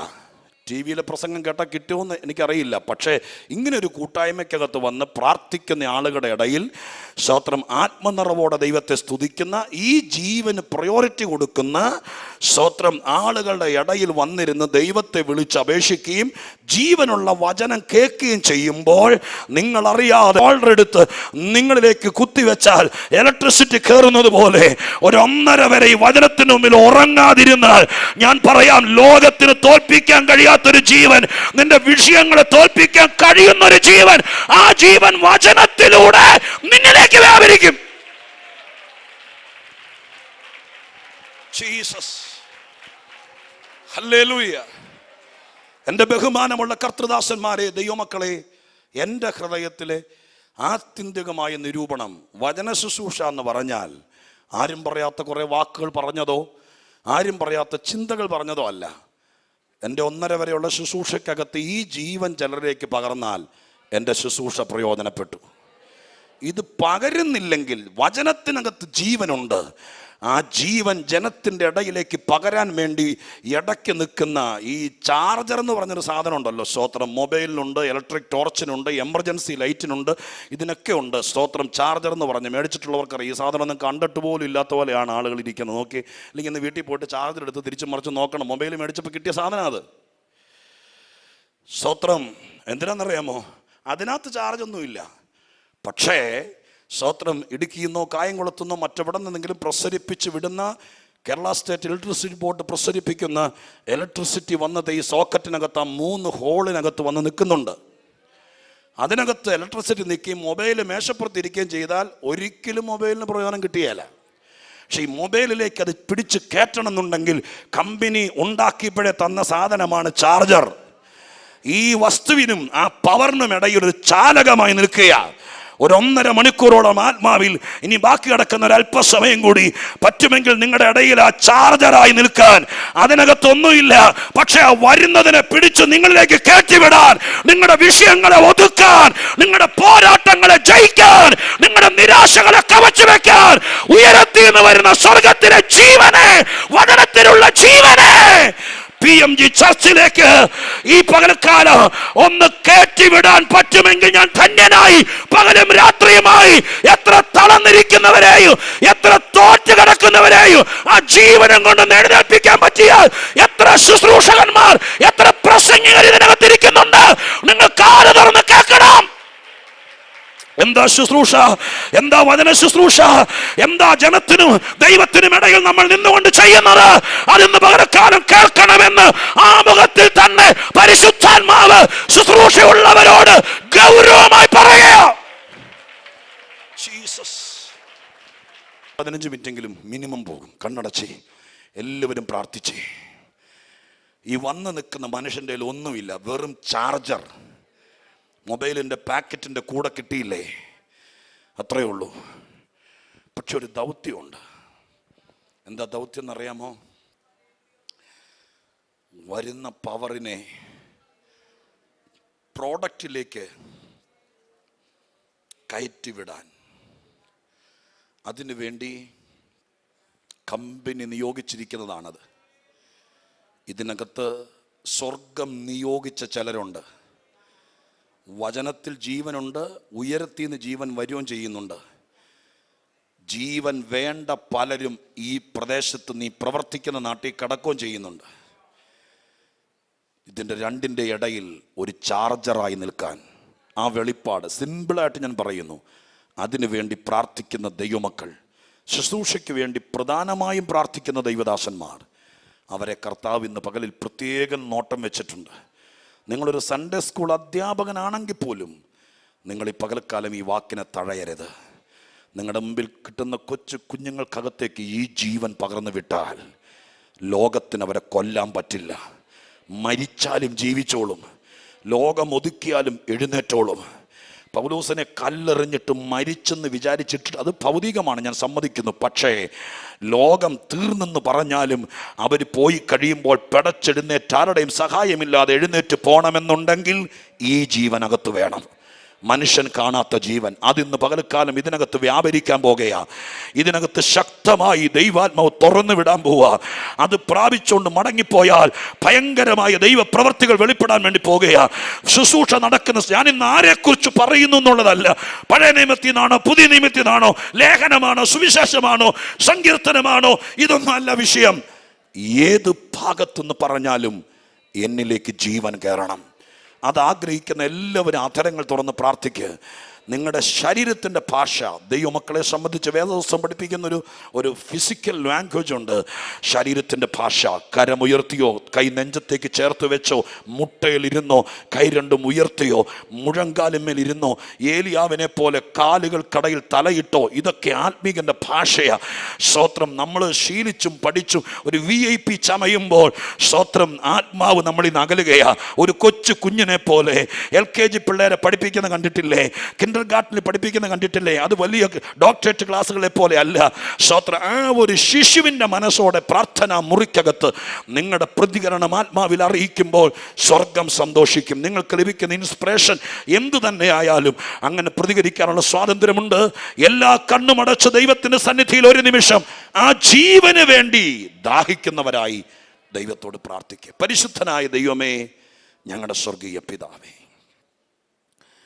ജീവൻ്റെ അർത്ഥം ഞങ്ങൾ അറിയുന്നു, അതിൻ്റെ അനിവാര്യതയും ആവശ്യവും ഞങ്ങൾ അറിയുന്നു. അപ്പ, സഭ ഉപവസിച്ചും പ്രാർത്ഥിച്ചും ഇരിക്കുമ്പോൾ കർത്താവേ, ഒരു മുറിവ് കഴുകി കെട്ടുന്നത് പോലെ ഒന്ന് ആശ്വസിപ്പിച്ച് കെട്ടിയിട്ട് പോകാനല്ല. ഇപ്പോൾ ദൈവം എന്നോട് പറഞ്ഞതുപോലെ ഈ സഭയ്ക്കും ദൈവത്തിൻ്റെ ജീവനും ഇടയ്ക്ക് ഒരു ചാർജറായി നിൽക്കാൻ ഇന്ന് പകലും ഞാൻ വളരെ അതിയായി ദൈവത്തോട് പ്രാർത്ഥിക്കുന്നു. വർഷങ്ങൾ പഴക്കമുള്ള പല കാര്യങ്ങളിലേക്ക് ഈ ജീവൻ അങ്ങ് കയറട്ടെ. സെല്ലുകൾ ചത്ത ശരീരത്തിലേക്ക്, മസിലുകൾ വീക്കായിടത്തേക്ക് ജീവൻ വ്യാപരിക്കുമ്പോൾ, രക്തയോട്ടം തുടങ്ങുമ്പോൾ, പാരലൈസായ പലതും ചലിക്കാൻ തുടങ്ങുന്നത് പോലെ ഞങ്ങൾക്ക് ദൈവം വരദാനമായി തന്ന ആത്മീക കൃപകളിൽ പലതും മരിച്ചു കിടക്കുന്നത് പോലെ കിടക്കുന്നെങ്കിൽ, ഞങ്ങളുടെ പ്രാർത്ഥനാ വരങ്ങൾ, ഞങ്ങളുടെ വെളിപ്പാടുകൾ, ഞങ്ങളെ ഏൽപ്പിച്ച അജയ്യമായ ശുശ്രൂഷയുടെ പ്രഭാവങ്ങൾ, അത് പലതും ഒതുങ്ങിക്കിടക്കുന്നെങ്കിൽ, വചനത്തിലൂടെ വ്യാപരിക്കുന്ന ജീവനാൽ കർത്താവ് അതിനെ തട്ടി ഉണർത്തുന്ന പകലായിരിക്കണമെന്ന് പ്രാർത്ഥിക്കുന്നു. സ്വർഗം അത് ചെയ്യുമെന്നുള്ള വലിയ വിശ്വാസം, ഇന്നലെ വരെയും ദൈവം അത് ചെയ്തു എന്നുള്ള ഉറപ്പ് എൻ്റെ അകത്തുണ്ട്. കർത്താവേ, ഈ ദൈവമക്കളെ കടാക്ഷിക്കും, ഞാനത് വിശ്വസിക്കുന്നു. യേശുവിൻ്റെ നാമത്തിൽ പ്രാർത്ഥിക്കുന്നത് കേൾക്കണമേ. സ്വർഗീയ പിതാവാം ദൈവമേ. കരമുയർത്തി ശക്തിയോടെ ദൈവത്തിന് സ്തോത്രം പറഞ്ഞാട്ടെ. നെഹമ്യാവിൻ്റെ പുസ്തകത്തിലെ ഒരു വാക്യം വായിച്ച്, സുപരിചിതമായ വാക്യം വായിച്ച്, അതിലൂടെ ചില കാര്യങ്ങൾ ഇന്ന് പകലിൽ ബാക്കിയുള്ള സമയത്ത് പറഞ്ഞ് ശുശ്രൂഷിപ്പാനാണ് ആഗ്രഹിക്കുന്നത്. പ്രതീക്ഷയോടെ നിങ്ങൾ ഈ വാക്യമൊക്കെ വായിക്കുമ്പോഴും ചിന്തിക്കുമ്പോഴും എൻ്റെ വിശദീകരണങ്ങൾ പരിശുദ്ധാത്മാവിന് തക്കവണ്ണം തരുമ്പോഴും നിങ്ങളുടെ മനസ്സിനകത്ത് ഈ ജീവൻ ഒപ്പിയെടുക്കാനുള്ള വളരെ വ്യഗ്രത ഉണ്ടായിരിക്കണം എന്ന് വിനീതമായി അപേക്ഷിച്ചുകൊണ്ട് നെഹമ്യാവ് 1:4 വാക്യം ആരെങ്കിലും വായിച്ചാട്ടെ. നല്ല ആശയങ്ങൾ അന്തർലീനമായിരിക്കുന്ന അനുഗ്രഹീതമായൊരു ഗ്രന്ഥമാണ് നെഹമ്യാവിൻ്റെ പുസ്തകം. ആത്മീക ജീവിതത്തിൽ വളരെ പ്രയോജനപ്പെടുന്ന പല കാര്യങ്ങളും വ്യാഖ്യാനിച്ചെടുക്കാൻ പറ്റുമെങ്കിൽ പ്രയോജനമുള്ളതാണ്. നെഹമ്യാവ് 1:4 വായിച്ച കേട്ടോ. സ്തോത്രം. അതിനകത്ത് ഇപ്പോൾ വായിച്ച വാക്ക് നിങ്ങളൊന്ന് ശ്രദ്ധിച്ചേ. ഒന്നുകൂടെ ഞാൻ പറയാം. ഈ വർത്തമാനം കേട്ടപ്പോൾ ഞാനിരുന്ന് കരഞ്ഞു. അടുത്ത വാക്ക് കുറേ നാൾ. ആ വാക്ക് ഞാൻ അടിവരയിട്ടിരിക്കുക നിങ്ങൾക്ക് തരാൻ വേണ്ടി. കുറേ നാൾ ദുഃഖിച്ചും ഉപവസിച്ചും കൊണ്ട് സ്വർഗത്തിലെ ദൈവത്തോട് ഞാൻ പ്രാർത്ഥിച്ചു. നെഹമ്യാവിൻ്റെ പുസ്തകത്തിൻ്റെ ഉള്ളടക്കം കുറേ നാളത്തെ പ്രാർത്ഥനയുടെ മറുപടിയാണ്. ഒറ്റ ദിവസം കൊണ്ട് പെട്ടെന്ന് ഒരാളങ്ങ് വന്ന് സ്തോത്രം പൊസിഷൻ ഏറ്റെടുത്ത് അന്ന് തന്നെ ഒരു പരിഷ്കാരം വരുത്തി, പെട്ടെന്ന് സ്തോത്രം മാറ്റം വരുത്തിയതുപോലെ ഒരു ദിവസം കൊണ്ട് സംഭവിച്ച ഒരു സംഭവ ചരിത്രമല്ല നെഹമ്യാവിൻ്റെ പുസ്തകത്തിൻ്റെ ഉള്ളടക്കം. ഇതിൻ്റെ എഴുത്തുകാരനും ഇതിന് വിധേയപ്പെട്ട വില കൊടുത്ത മനുഷ്യനായിരിക്കുന്ന നെഹമ്യാവ് പറയുന്നു, എൻ്റെ കുറേ നാളത്തെ കണ്ണുനീരിൻ്റെ മറുപടിയാണിത്. എൻ്റെ കുറേ നാളത്തെ ഉപവാസത്തിൻ്റെ മറുപടിയാണിത്. എൻ്റെ കുറേ നാളത്തെ ദുഃഖത്തിൻ്റെ മറുപടിയാണിത്. എൻ്റെ കുറേ നാളത്തെ പ്രാർത്ഥനയുടെ മറുപടിയാണ് നിങ്ങൾ വായിക്കുന്ന ഈ പുസ്തകത്തിലെ ഇടിഞ്ഞു കിടക്കുന്നതും തീ കൊണ്ട് വെന്ത് കിടക്കുന്നതുമായ ഈ സംഭവങ്ങളെ മുഴുവൻ പണമെടുത്തത് കുറേ നാളത്തെ ദുഃഖത്തിൻ്റെയും സങ്കടത്തിൻ്റെയും പ്രാർത്ഥനയുടെയും ഉപവാസത്തിൻ്റെയും മറുപടിയാണ്. അത്രയും മനസ്സിലായവരുടെ ദൈവത്തിന് സ്തോത്രം ചെയ്താട്ടെ. ചില പ്രാർത്ഥനകൾ ചിലപ്പോൾ ചില വിഷയങ്ങൾക്ക് വേണ്ടി എത്ര സ്തോത്രം, നീ അത്ര വലിയ വിശുദ്ധനൊന്നും അല്ലെങ്കിൽ ഇച്ചിരിയൊക്കെ ആത്മീയത്തിൽ ഉഴപ്പുള്ള ആളാണെങ്കിലും ചിലപ്പോഴൊക്കെ എനിക്കും തോന്നിയിട്ടുണ്ട് ഒരു കൊച്ചു പ്രാർത്ഥന പ്രാർത്ഥിച്ച കാര്യം അങ്ങ് നടക്കും. എന്നാൽ നമുക്കറിയാം, ഒരു സഭയുടെ പാസ്റ്റർ എന്ന പൊസിഷൻ പലപ്പോഴും ജീവിതത്തിൽ പല കാര്യങ്ങൾ പഠിപ്പിക്കാൻ, ആളുകളെ വേദപുസ്തകം പോലെ തന്നെ സഭയിൽ നിന്ന് പല കാര്യങ്ങളും ആളുകളിൽ നിന്നും കുടുംബങ്ങളിൽ നിന്നും പഠിക്കാൻ ഇടയ ശുശ്രൂഷ നടത്തുന്ന കർത്തൃദാസന്മാർക്ക് പറ്റും. അപ്പോൾ ഒരു സഭയുടെ പാസ്റ്ററായിട്ട് കുറേ നാളുകളായിട്ട് ഇരിക്കുന്നതിൻ്റെ പേരിൽ ചിലപ്പോൾ നമുക്കറിയാം ആളുകളെ കുടുംബാംഗങ്ങളെ പോലെ ഹൃദയത്തിൻ്റെ ഉള്ളൊന്നും നമുക്ക് തുറന്നു നോക്കാൻ പറ്റില്ലെങ്കിലും വളരെ പരമാർത്ഥതയോടെ കർത്താവിനെ അക്ഷീണമായി സ്നേഹിച്ച് സഭയുടെ ഒരു കാര്യം വന്നാൽ വളരെ സഹകരിച്ച് ദൈവദാസന്മാരെന്ന് പറഞ്ഞാൽ ജീവനെ പോലെ സ്നേഹിച്ച് ഒറ്റയ്ക്ക് നിന്നും കർത്താവിന് വേണ്ടി നിൽക്കുന്ന വളരെ വിശുദ്ധിയോടെ ജീവിക്കുന്ന ചില ആളുകൾക്ക് വേണ്ടി ചിലർ പ്രാർത്ഥിച്ചാൽ കുറേ കാലം പ്രാർത്ഥിച്ചാലും വളരെ ആവശ്യമുള്ള കാര്യമാണെന്ന് തോന്നിയാൽ പോലും ചിലപ്പോൾ നടക്കാൻ താമസിക്കും. ചില വിഷയങ്ങൾക്ക് വേണ്ടി ഒറ്റ പ്രാർത്ഥന പ്രാർത്ഥിച്ചാൽ നടക്കും. ഞാൻ പഠിച്ച കാര്യം പറയാം. അത് വിശുദ്ധിയുടെ കൂടുതൽ കൊണ്ടോ പ്രാർത്ഥനയുടെ വലിയ പ്രാർത്ഥന മനുഷ്യനായതുകൊണ്ടൊന്നുമല്ല. നെഹമ്യാവ് എന്നാ മോശക്കാരനാണോ, ചില്ലറക്കാരനാണോ? സ്തോത്രം. ദൈവിക കാര്യപരിപാടിയിലെ സ്തോത്രം ഒരു കഥാപാത്രമാണവൻ. ആത്മീക ചരിത്രത്തിൽ, വേദപുസ്തക താളുകളിൽ, ആത്മീക ചരിത്രത്തിൽ യുഗങ്ങൾക്ക് മറക്കാൻ പറ്റാത്ത പോലെ സ്തോത്രം ബൈബിളിനെ മൊത്തത്തിൽ ഒരു രംഗവേദിയായി കാണുകയാണെങ്കിൽ അതിനകത്ത് അനിഷേധ്യമായ ഒരു കഥാപാത്രമാണ്. വളരെ സമൃദ്ധമായ ഒരു ക്യാരക്ടർ കൈകാര്യം ചെയ്ത ചരിത്രകാരനായിരിക്കുന്ന അല്ലെങ്കിൽ ദൈവത്തിന് വേണ്ടി പ്രയോജനപ്പെട്ടവനാണവൻ. സ്തോത്രം. നീണ്ട കാലം ജോലിയിൽ നിന്ന് ലീവ് എടുത്ത് ദൈവത്തിന്റെ കാര്യത്തിന് വേണ്ടി മാറി നിന്ന് പ്രവർത്തിച്ചവനാണവൻ. പലരും അടുത്തെടുത്ത് റിസ്ക് എടുത്ത് കാര്യം നടത്താൻ വേണ്ടി ഒരു ഒറ്റയാനെ പോലെ പോരാടിയവനാണവൻ. എതിരാളികളും ശത്രുക്കളും ഉണ്ടാകുമെന്ന് മനഃപൂർവ്വം അറിഞ്ഞിട്ടും എതിരികളെ വകവെക്കാതെ യെരൂശലേമിനെ പണിയണമെന്ന് ആഗ്രഹിച്ച് ആര് കൂടെ നിൽക്കും, ആര് വരും, ഇതൊന്നും വരും വരായകൾ നോക്കാതെ ജീവനെ പോലും അവഗണിച്ച് ദൈവത്തിന്റെ പണിക്ക് വേണ്ടി ഇറങ്ങി തിരിച്ചവനാണ്. സ്തോത്രം. ആ മനുഷ്യൻ ഒരു കാര്യം ദൈവത്തോട് ചോദിച്ചിട്ട് ഒരാഴ്ച കൊണ്ട്, ഒരു മാസം കൊണ്ട് നടന്നില്ല. അയാൾ പറയുന്നു, കുറേ കാലം എനിക്ക് പ്രാർത്ഥിക്കേണ്ടി വന്നു ഈ കാര്യത്തിനൊരു നടത്തിപ്പുണ്ടാകാൻ. അങ്ങനെയാണെങ്കിൽ ഇന്ന് പകലിൽ പറയാൻ വേണ്ടി ദൈവം എന്നോട് പറഞ്ഞു വിട്ടിരിക്കുന്ന വിഷയം പറയാം. ഈ ഉപവാസ പ്രാർത്ഥനയിൽ കുറേ കാലമായി, കഴിഞ്ഞ കുറേ ഉപവാസങ്ങളിൽ പ്രാർത്ഥിച്ച വിഷയം, കഴിഞ്ഞ കുറേ പ്രാർത്ഥനകളിൽ കരഞ്ഞ വിഷയം, കഴിഞ്ഞ കുറേ നാളുകളിൽ ഉപവസിച്ച വിഷയം, അതിപ്പോഴും സ്റ്റക്കായി കിടക്കുന്നെങ്കിൽ, അതിപ്പോഴും പൊളിഞ്ഞു കിടക്കുന്നെങ്കിൽ, അതിപ്പോഴും തീ കൊണ്ട് വെന്ത് കിടക്കുന്നെങ്കിൽ, അതിപ്പോഴും ഇടിഞ്ഞു കിടക്കുന്നെങ്കിൽ ദൈവം മറന്നതല്ലെന്ന് പറയാനാണ് പരിശുദ്ധാത്മാവ് അതിനെ ചുറ്റിപ്പറ്റിയുള്ള കുറെ ദൂതുകൾ പറയാനാണ് ഇന്ന് പകൽക്കാലം PMG ചർച്ചിൽ സ്വർഗം എന്നെ വിട്ടിരിക്കുന്നതെന്ന പ്രാഗൽഭ്യത്തോടെ സഭയോട് ഞാൻ വിളിച്ചു പറയാ. കുറെ കാലമായാലും നീ പിടിവിടരുത്, കുറെ കാലമായാലും ദൈവം മറക്കില്ല. പിള്ളേർക്ക് വേണ്ടി ഈ സഭയോട് ചേർന്ന് വർഷങ്ങളായി ദൈവദാസന്മാരോട് ചേർന്ന് ആരുടെയും സ്വന്തം പക്ഷം പിടിക്കാതെ, സ്വന്തം ലാഭത്തിന് വേണ്ടി ഒന്നും ചെയ്യാതെ കർത്താവിന് വേണ്ടി ധീരതയോടെ നിന്നിട്ടും നിന്റെ കുഞ്ഞിന്റെ കാര്യം നീ മുട്ടയിലെ തൊലി ചെയ്യുന്നവരെ കരഞ്ഞിട്ടു ദൈവം അനങ്ങുന്നില്ലല്ലോ എന്നൊരു ഭാരമാർക്കെങ്കിലും ഉണ്ടെങ്കിൽ അവരുടെ വിഷയം ഇന്ന് ദൈവം കൈകാര്യം ചെയ്യട്ടെ, ചെയ്യുമെന്നുള്ള ഉറപ്പിൽ ഞാൻ അതിൽ പകരുന്ന ജീവൻ പകർന്നുകൊണ്ട് പറയാ. സ്വർഗം പഴക്കമുള്ള വിഷയങ്ങൾ, നാളുകൾ കാത്തിരുന്ന് പ്രാർത്ഥിക്കുന്ന വിഷയങ്ങൾ, ഒരുപാട് നാളായി നീ ഒറ്റക്കിരുന്ന് ഉപവസിച്ച് ആത്മീക മണ്ഡലത്തിൽ ഒരു വേദി ഉണ്ടാകാൻ, ഒരു മുഖാന്തരം ഉണ്ടാകാൻ, ആ ഭയാചന കഴിക്കുന്ന വിഷയങ്ങൾ, അതിന്റെ മേലൊരു പരിഹാരം പോരാ. ശക്തിയോടെ ജീവനോടെ എല്ലാവരും ഒരുമിച്ച് അത് പ്രാപിച്ച് മുറുകെ പിടിച്ചു.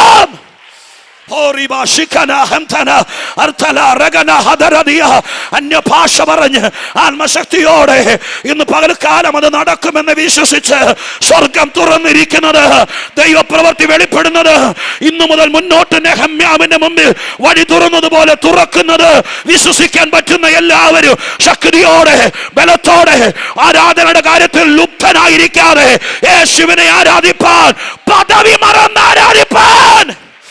Krupara shakana hamdaradara sharadiyara. Thank you, Father. Hallelujah. Lord, Father, Kashimania, Hamdala Prabana Bachas Paudagana Hadaragachasya, Kore Kalamai, Nina Kare pick in the Vishia, Kore Kalamai, Nina Duki pick in the Vishia, Kore Kalamai, Nubosik in the Vishia, Kore Kalamai, Pratik in the Vishia, Adin the Ketugale, Varichubotikia, do the Sanchay and Pala Yamerangi, Adin the Ketugal ever the Kadanal, Adin the Kalturanga Dure Arangalo, Parishutalma in the Bagalakala, watch. നിന്നിലേക്ക് ജീവൻ പകരുന്ന കൂടെ ഇടിച്ചു മാറ്റുക.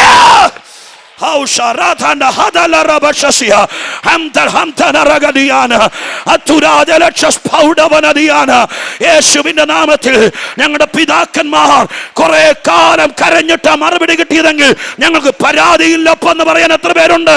നീ നെഹമ്യാവിനേക്കാൾ വിശുദ്ധനോ? നീ നെഹമ്യാവിനേക്കാൾ full time മിനിസ്റ്ററോ?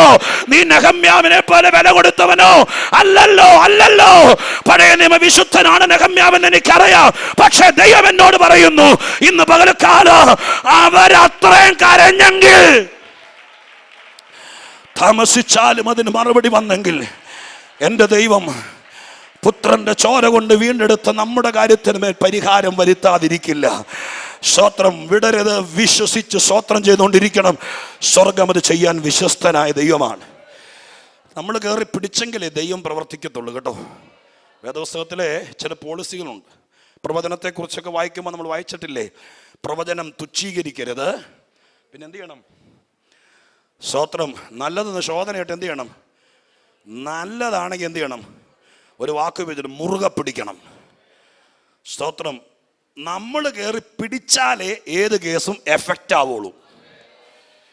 അതിപ്പോൾ പ്രവചനം എന്ന് വേണ്ട, ഏത് കേസാണെങ്കിലും നമ്മൾ കയറി പിടിച്ചാൽ അന്ന് മുതൽ അത് നമ്മളിൽ അങ്ങ് ഇംപ്ലിമെൻ്റ് ആവും.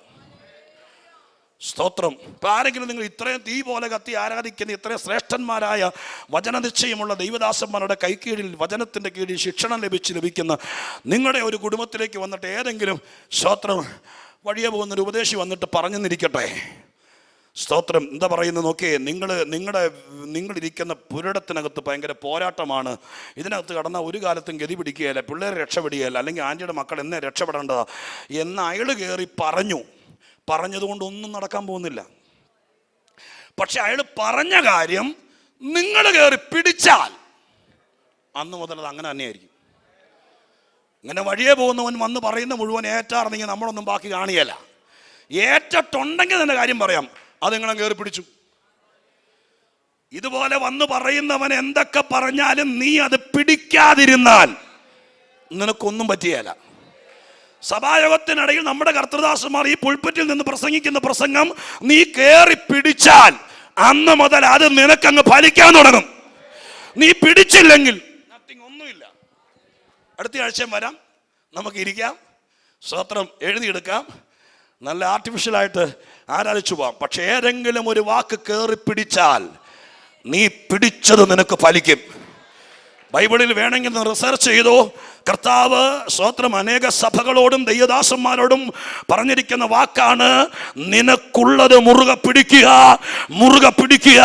വിട്ടുകളയരുത്, പിടിക്കുക എന്നുള്ള വാക്കിന്റെ അർത്ഥം മനസ്സിലായോ?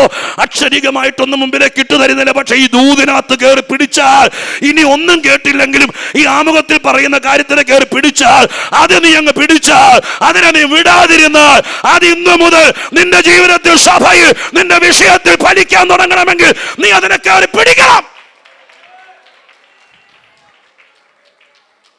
സാധാരണ നമുക്ക് മനസ്സിലാകുന്ന കാര്യങ്ങൾ ഇതൊക്കെ നമ്മൾ പറയല്ലേ സ്തോത്രം. ചിലപ്പോൾ വീട്ടിലൊക്കെ ചില കാര്യങ്ങളൊക്കെ വന്ന് പറഞ്ഞ് അപ്പനും മക്കളോട് സംസാരത്തിനകത്തോ അല്ലെങ്കിൽ സംസാരത്തിൽ പറയില്ല. അപ്പോൾ എന്തെങ്കിലും ഒരു കാര്യം ചില കിടത്തി പറഞ്ഞു, അപ്പോൾ നമ്മൾ പറയില്ലേ അതിൻ്റെ വാലെ കയറി പിടിക്കാതെ അങ്ങ് വിട്ടുകളാ പറയാറില്ലേ. പറഞ്ഞ കാര്യത്തിന് വാലും തലയൊന്നുമില്ല, പറഞ്ഞിരിക്കും. പിടിച്ചില്ലെങ്കിൽ ഒന്നും പറയല. സ്തോത്രം മനസ്സിലാവുന്നോ? നമ്മൾ പിടിച്ചാൽ, ഇപ്പം ഞാൻ ഉദാഹരണം പറയാം, പാസ്റ്ററിൻ്റെ പേര് കേട്ടോ, സ്തോത്രം. അബദ്ധവശാൽ നമ്മളൊരു കാര്യം പ്രസംഗമധ്യത്തിൽ കേട്ടു, നമുക്കങ്ങ് തോന്നി നമുക്കിട്ട് വെട്ടിയതാണ്. അങ്ങനെയൊക്കെ സാധാരണ തോന്നും. തിരുവനന്തപുരത്ത് തോന്നിയല്ല, വെണ്ണിക്കുളത്ത് തോന്നും. നിങ്ങൾക്ക് തോന്നാത്തതുകൊണ്ട് സ്തോത്രം. ചിലപ്പോൾ തോന്നും, ചങ്ക് കൊടുത്ത് സ്നേഹിച്ചാലും ചിലപ്പോൾ തോന്നും. അവർ പറയും സ്തോത്രം, ഇതറിഞ്ഞുകൊണ്ട് പറഞ്ഞതാ, വെട്ടിയതാ, കുത്തിയതാന്നൊക്കെ. അപ്പോൾ ഈ വെട്ടിയതാന്നുള്ള സംഭവം കയറി പിടിച്ചാൽ അങ്ങ് പോകുന്നേക്കാൾ മുമ്പ് ഒരു 5 പേരോട് ആ കേസ് പറയും അവർ പിടിച്ചാൽ. ശരിയല്ലേ ഞാൻ പറയുന്നത്? പറഞ്ഞിട്ടാ ഇരിക്കുന്ന മുഖം കണ്ടാ അറിയാം പലരുടെയും സ്തോത്രം. നമ്മൾ പിടിച്ചില്ലേ, ആരോടും പറയല്ല. ഇനി ആരെങ്കിലും വന്ന് ഇങ്ങോട്ട് പോയിക്കാതിരിക്കട്ടെ, കേട്ടോ പുള്ളി ഇന്നെന്താ പറഞ്ഞെന്ന് മനസ്സിലായി, നീ പൊട്ടിയായതുകൊണ്ടാ നിനക്കെട്ടോ താങ്ങിയെന്ന് പറയുമ്പോൾ ബാക്കി ക്ഷമിച്ചേക്കണം കേട്ടോ, സ്തോത്രം എന്ന് പറയുമ്പോൾ നമ്മൾ പിടിച്ചിട്ടില്ലെങ്കിൽ നമ്മൾ അന്നേരം പറയും എനിക്കത് വിഷയമല്ല. സ്തോത്രം. നമ്മൾ പിടിച്ചാൽ നമ്മളിത് വീട്ടിൽ ചെന്ന് ഉണ്ണുന്നതിനേക്കാകുമ്പോൾ ചർച്ച ചെയ്യുക അച്ഛനോട്. ഇത് ഇപ്പൊ തന്നെ വിളിച്ച് ചോദിച്ചിട്ട് ഇനി ഉണ്ടാ മതി. കാരണം എന്താ? നമ്മളത് കയറി പിടിച്ചു. ദൈവം പറയുന്നൊരു ദൂതിൽ കയറി പിടിച്ചാൽ ഈ സ്വഭാവം തന്നെ അതിനകത്ത് ഉണ്ടാവണം. ഇല്ലെങ്കിൽ ഇരട്ടിത്താപ്പല്ലേ. നിന്റെ ഈഗോയെ തൊട്ടപ്പോ നീ ഇതിനകത്ത് ഉറക്കം വരുന്നില്ല, ഉണ്ണുന്നില്ല, കണ്ണുനീരും നിലവിളിയായിട്ട് നടന്ന് നീ കയറി പിടിച്ചതിനകത്ത്. ആത്മീകം പറയുമ്പോൾ നാടാൻ കളിക്കരുത്. ആത്മീകത്തിനകത്ത് തമ്പുരാനൊരു ദൂത് പറഞ്ഞാൽ അതിനകത്ത് നീ കയറി പിടിച്ചാൽ പിന്നെ നീ നടക്കുമ്പോഴും ഇരിക്കുമ്പോഴും വീട്ടിൽ ചെല്ലുമ്പോഴും, ഇന്ന് വീട്ടിൽ നിന്ന് യോഗത്തിൽ വരാത്തവരുണ്ടെങ്കിൽ അവരോടും ഇന്ന് ഉറങ്ങുന്നതിനേക്കാൾ പറയും ദൈവം എന്നോട് സംസാരിച്ചു.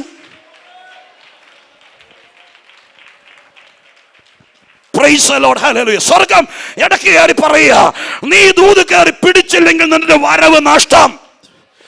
ആത്മാവിലെ ആലോചനയെ കയറി പിടിച്ചാൽ അത് നിന്നെ സ്വസ്ഥത കെടുത്തും, ചിലപ്പോൾ നിന്റെ ഉറക്കം കെടുത്തും. പക്ഷെ എന്താ സംഭവിക്കുന്ന അറിയാമോ? ഇതിനൊരു പരിഹാരമില്ലാതെ, നീ പിടിച്ച വിഷയത്തിൽ പരിഹാരമില്ലാതെ ഇനി അത് അടങ്ങിയല്ല. സ്വർഗം ഇന്ന് പകൽക്കാലം ചിലരോട് പറയുന്നു, നീ ഇതിനകത്ത് മുറുകെ പിടിക്കാൻ തുടങ്ങുവാണെങ്കിൽ, ഈ പറയുന്നത് കേട്ട 1000 പ്രസംഗങ്ങൾക്കിടയിൽ ഒരു പ്രസംഗമായിട്ടല്ല, നീ ഇതിനെ മുറുകെ പിടിക്കാൻ തുടങ്ങുവാണെങ്കിൽ, നല്ലതാന്ന് തോന്നി, സ്തോത്രം, നിനക്ക് ദൂത് ഇതിനകത്തുണ്ടെന്ന് തോന്നി മുറുകെ പിടിക്കാൻ തുടങ്ങിയാൽ, നീ ഇന്ന് പോകുന്ന വഴിക്ക് പ്രസംഗികനെ കുറിച്ചല്ല, കുറിവാക്യമല്ല, നീ മുറുകെ പിടിച്ച കാര്യം പറയാൻ തുടങ്ങും, വീട്ടിൽ ചെന്ന് പറയാൻ തുടങ്ങും, പ്രാർത്ഥനയിൽ അത് ഉപയോഗിക്കാൻ തുടങ്ങും. നിങ്ങൾ ടെസ്റ്റ് ചെയ്തോ? പ്രാർത്ഥനയിലൊക്കെ നമ്മൾ അറിയാതെ ഉപയോഗിക്കും. സ്തോത്രം. കഴിഞ്ഞ ആഴ്ചത്തെ പ്രസംഗം നമ്മൾ കയറി പിടിച്ചാൽ, കോട്ടേജ് മീറ്റിംഗ് വരുമ്പോൾ ഞങ്ങൾ ശ്രദ്ധിക്കും. പ്രാർത്ഥനയ്ക്കകത്ത് അറിയാം ഞായറാഴ്ചത്തെ പ്രസംഗത്തിൽ കയറി പിടിച്ചവരുണ്ടോന്ന്. സ്തോത്രം. പറഞ്ഞ് അന്നുകൊണ്ട് മിക്കവാറും അടുത്ത ആഴ്ച പ്രാർത്ഥിക്കായിരിക്കും. അങ്ങനെയല്ല, മനസ്സിനകത്തുനിന്ന് പിടിച്ചാൽ അത് നമ്മുടെ സ്വസ്ഥത കെടുത്തും. ഞാൻ പറയുന്നു, വേണ്ടാത്തതിൽ കയറി പിടിക്കരുത്. ആരെങ്കിലുമൊക്കെ നമ്മുടെ സ്വസ്ഥത കെടുത്താൻ, നമ്മൾ സമാധാനം കെടുത്താൻ, ആത്മീയം കുറച്ച് കളയാൻ, കുറ്റം ആരോപിക്കാൻ, കലക്കമുണ്ടാക്കാൻ വേണ്ടി പറഞ്ഞു തരുന്ന ഒരു കാര്യത്തിലും കയറി പിടിക്കരുത്. എന്നാൽ ആത്മാവ് പറയുന്ന കാര്യത്തിൽ കയറി പിടിക്കണം. ഈ പറഞ്ഞുകൊണ്ടിരിക്കുന്നതിനിടയിൽ ആത്മാവ് എന്തെങ്കിലും പറയുന്നുണ്ടെങ്കിൽ അതിനകത്ത് കയറി പിടിക്കണം. എന്നിട്ട് ആത്മാവിൽ പറയണം, ഹല്ലേലൂയ. ആ പിടിച്ചതിനെ നീ ഷെയർ ചെയ്യണം. ആ പിടിച്ചത് വെച്ച് സ്തോത്രം ചെയ്യണം. ആ പിടിച്ചത് വെച്ച് പ്രാർത്ഥിക്കണം. ആ പിടിച്ചത് വെച്ച് ഉപവസിക്കണം. ആ പിടിച്ചതിനെ കാണേണ്ടതിനായി നീ ആത്മാവിൽ ജാഗരിക്കണം.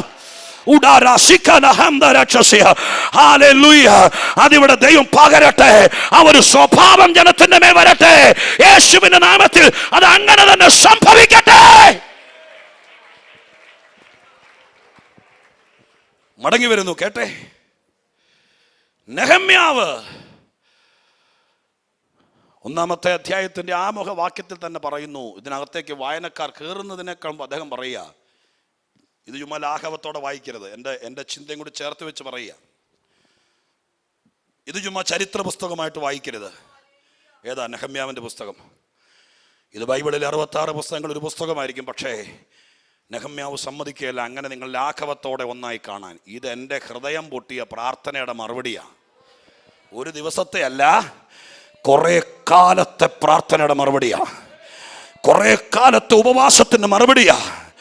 രാജകൊട്ടാരത്തിനകത്ത് ആ കാലഘട്ടത്തെ ശ്രേഷ്ഠ രാജാവായിരിക്കുന്ന രാജാവിൻ്റെ പാനപാത്രവാഹനായിരിക്കുമ്പോൾ ആ രാഷ്ട്രത്തിലെ ഏറ്റവും വിഭവസമൃദ്ധമായ ആഹാരം മേശപ്പുറത്തിരുന്ന് വേണ്ടുവോളം കഴിച്ചു തൃപ്തിപ്പെടാൻ, കുടിച്ച് മതോന്മത്തനാകാൻ സ്വാതന്ത്ര്യമുണ്ടായിട്ടും അതൊക്കെ അവഗണിച്ചുകൊണ്ട് ഉപവാസമെടുത്ത് പ്രാർത്ഥിച്ചതിന് മറുപടിയാണ് ഈ പുസ്തകത്തിൽ കാണുന്നത്. എന്നാ മനുഷ്യൻ ഇന്നിവിടെ വന്നാൽ പറയും, ഇതിനെ ചുമ്മാ കാണരുത്, ഇതെന്റെ കണ്ണുനീരിന്റെ മറുപടിയാണ്, ഇതെന്റെ കരച്ചിലിന്റെ മറുപടിയാണ്, ഇതെന്റെ ദുഃഖത്തിന്റെ മറുപടിയാണ്. ദൈവാത്മാവ് എന്തിനാ ഇങ്ങനെ പറയുന്നേ? ചില അമ്മമാര്, ചില പിതാക്കന്മാര് ജരാനരകൾ ബാധിച്ചു കാണും, നട്ടെല്ല് വളഞ്ഞു കാണും, ശരീരം ക്ഷീണിച്ചു കാണും, ദിവസങ്ങൾ എണ്ണാൻ തുടങ്ങി. എനിക്കറിയില്ല, ഞാൻ പേടിപ്പിക്കുകയല്ല. പക്ഷെ ഒരു കാര്യം പറയാ, നിന്റെ കണ്ണുനീരിന്റെ മറുപടി അടുത്ത തലമുറയ്ക്ക് പറഞ്ഞു കൊടുത്തിട്ട് പോകാൻ, നിന്റെ ഉപവാസത്തിന്റെ മറുപടി അടുത്ത തലമുറയ്ക്ക് മറക്കാതിരിപ്പാൻ, അത് കൊടുത്തിട്ട് പോകാൻ ഒരു മറുപടി വരുന്നുണ്ട്. ഉപവാസത്തിന്റെയും പ്രാർത്ഥനയുടെയും ഒരു വലിയ മറുപടി വരുന്നുണ്ട്. മുറുകെ പിടിക്കാമെങ്കിൽ മുറുകെ പിടിച്ചോ. യേശുവിന്റെ നാമത്തിൽ വിശ്വസിക്കാമെങ്കിൽ വിശ്വസിച്ചോണ്ട് ആത്മാവിൽ പറ, നിന്റെ ദൈവം എവിടെയെന്ന് അടുത്ത തലമുറ ചോദിക്കാൻ തുടങ്ങുമെങ്കിൽ, കൊച്ചുമക്കൾ ഇത്രയും പ്രാർത്ഥിച്ചിട്ട് എന്ത് കിട്ടിയെന്ന് ചോദിക്കാൻ തുടങ്ങുന്നെങ്കിൽ, മക്കളിൽ ചിലർ ആത്മീയത്തിൽ തെന്നി മാറാൻ ഭാവിക്കുന്നെങ്കിൽ, യേശുവിന്റെ നാമത്തിൽ മുറുകെ പിടിച്ചിട്ട് പറ, എനിക്ക് ആ തലമുറയോട് പറയാൻ, എന്റെ കണ്ണുനീരിന്റെ മറുപടിയാണെന്ന് പറയാൻ, എന്റെ ഉപവാസത്തിന്റെ മറുപടിയാണെന്ന് പറയാൻ, ഈ പ്രാർത്ഥനാ മധ്യത്തിൽ ഒരു വലിയ മൂവ്മെന്റ് ഉണ്ടാകണം.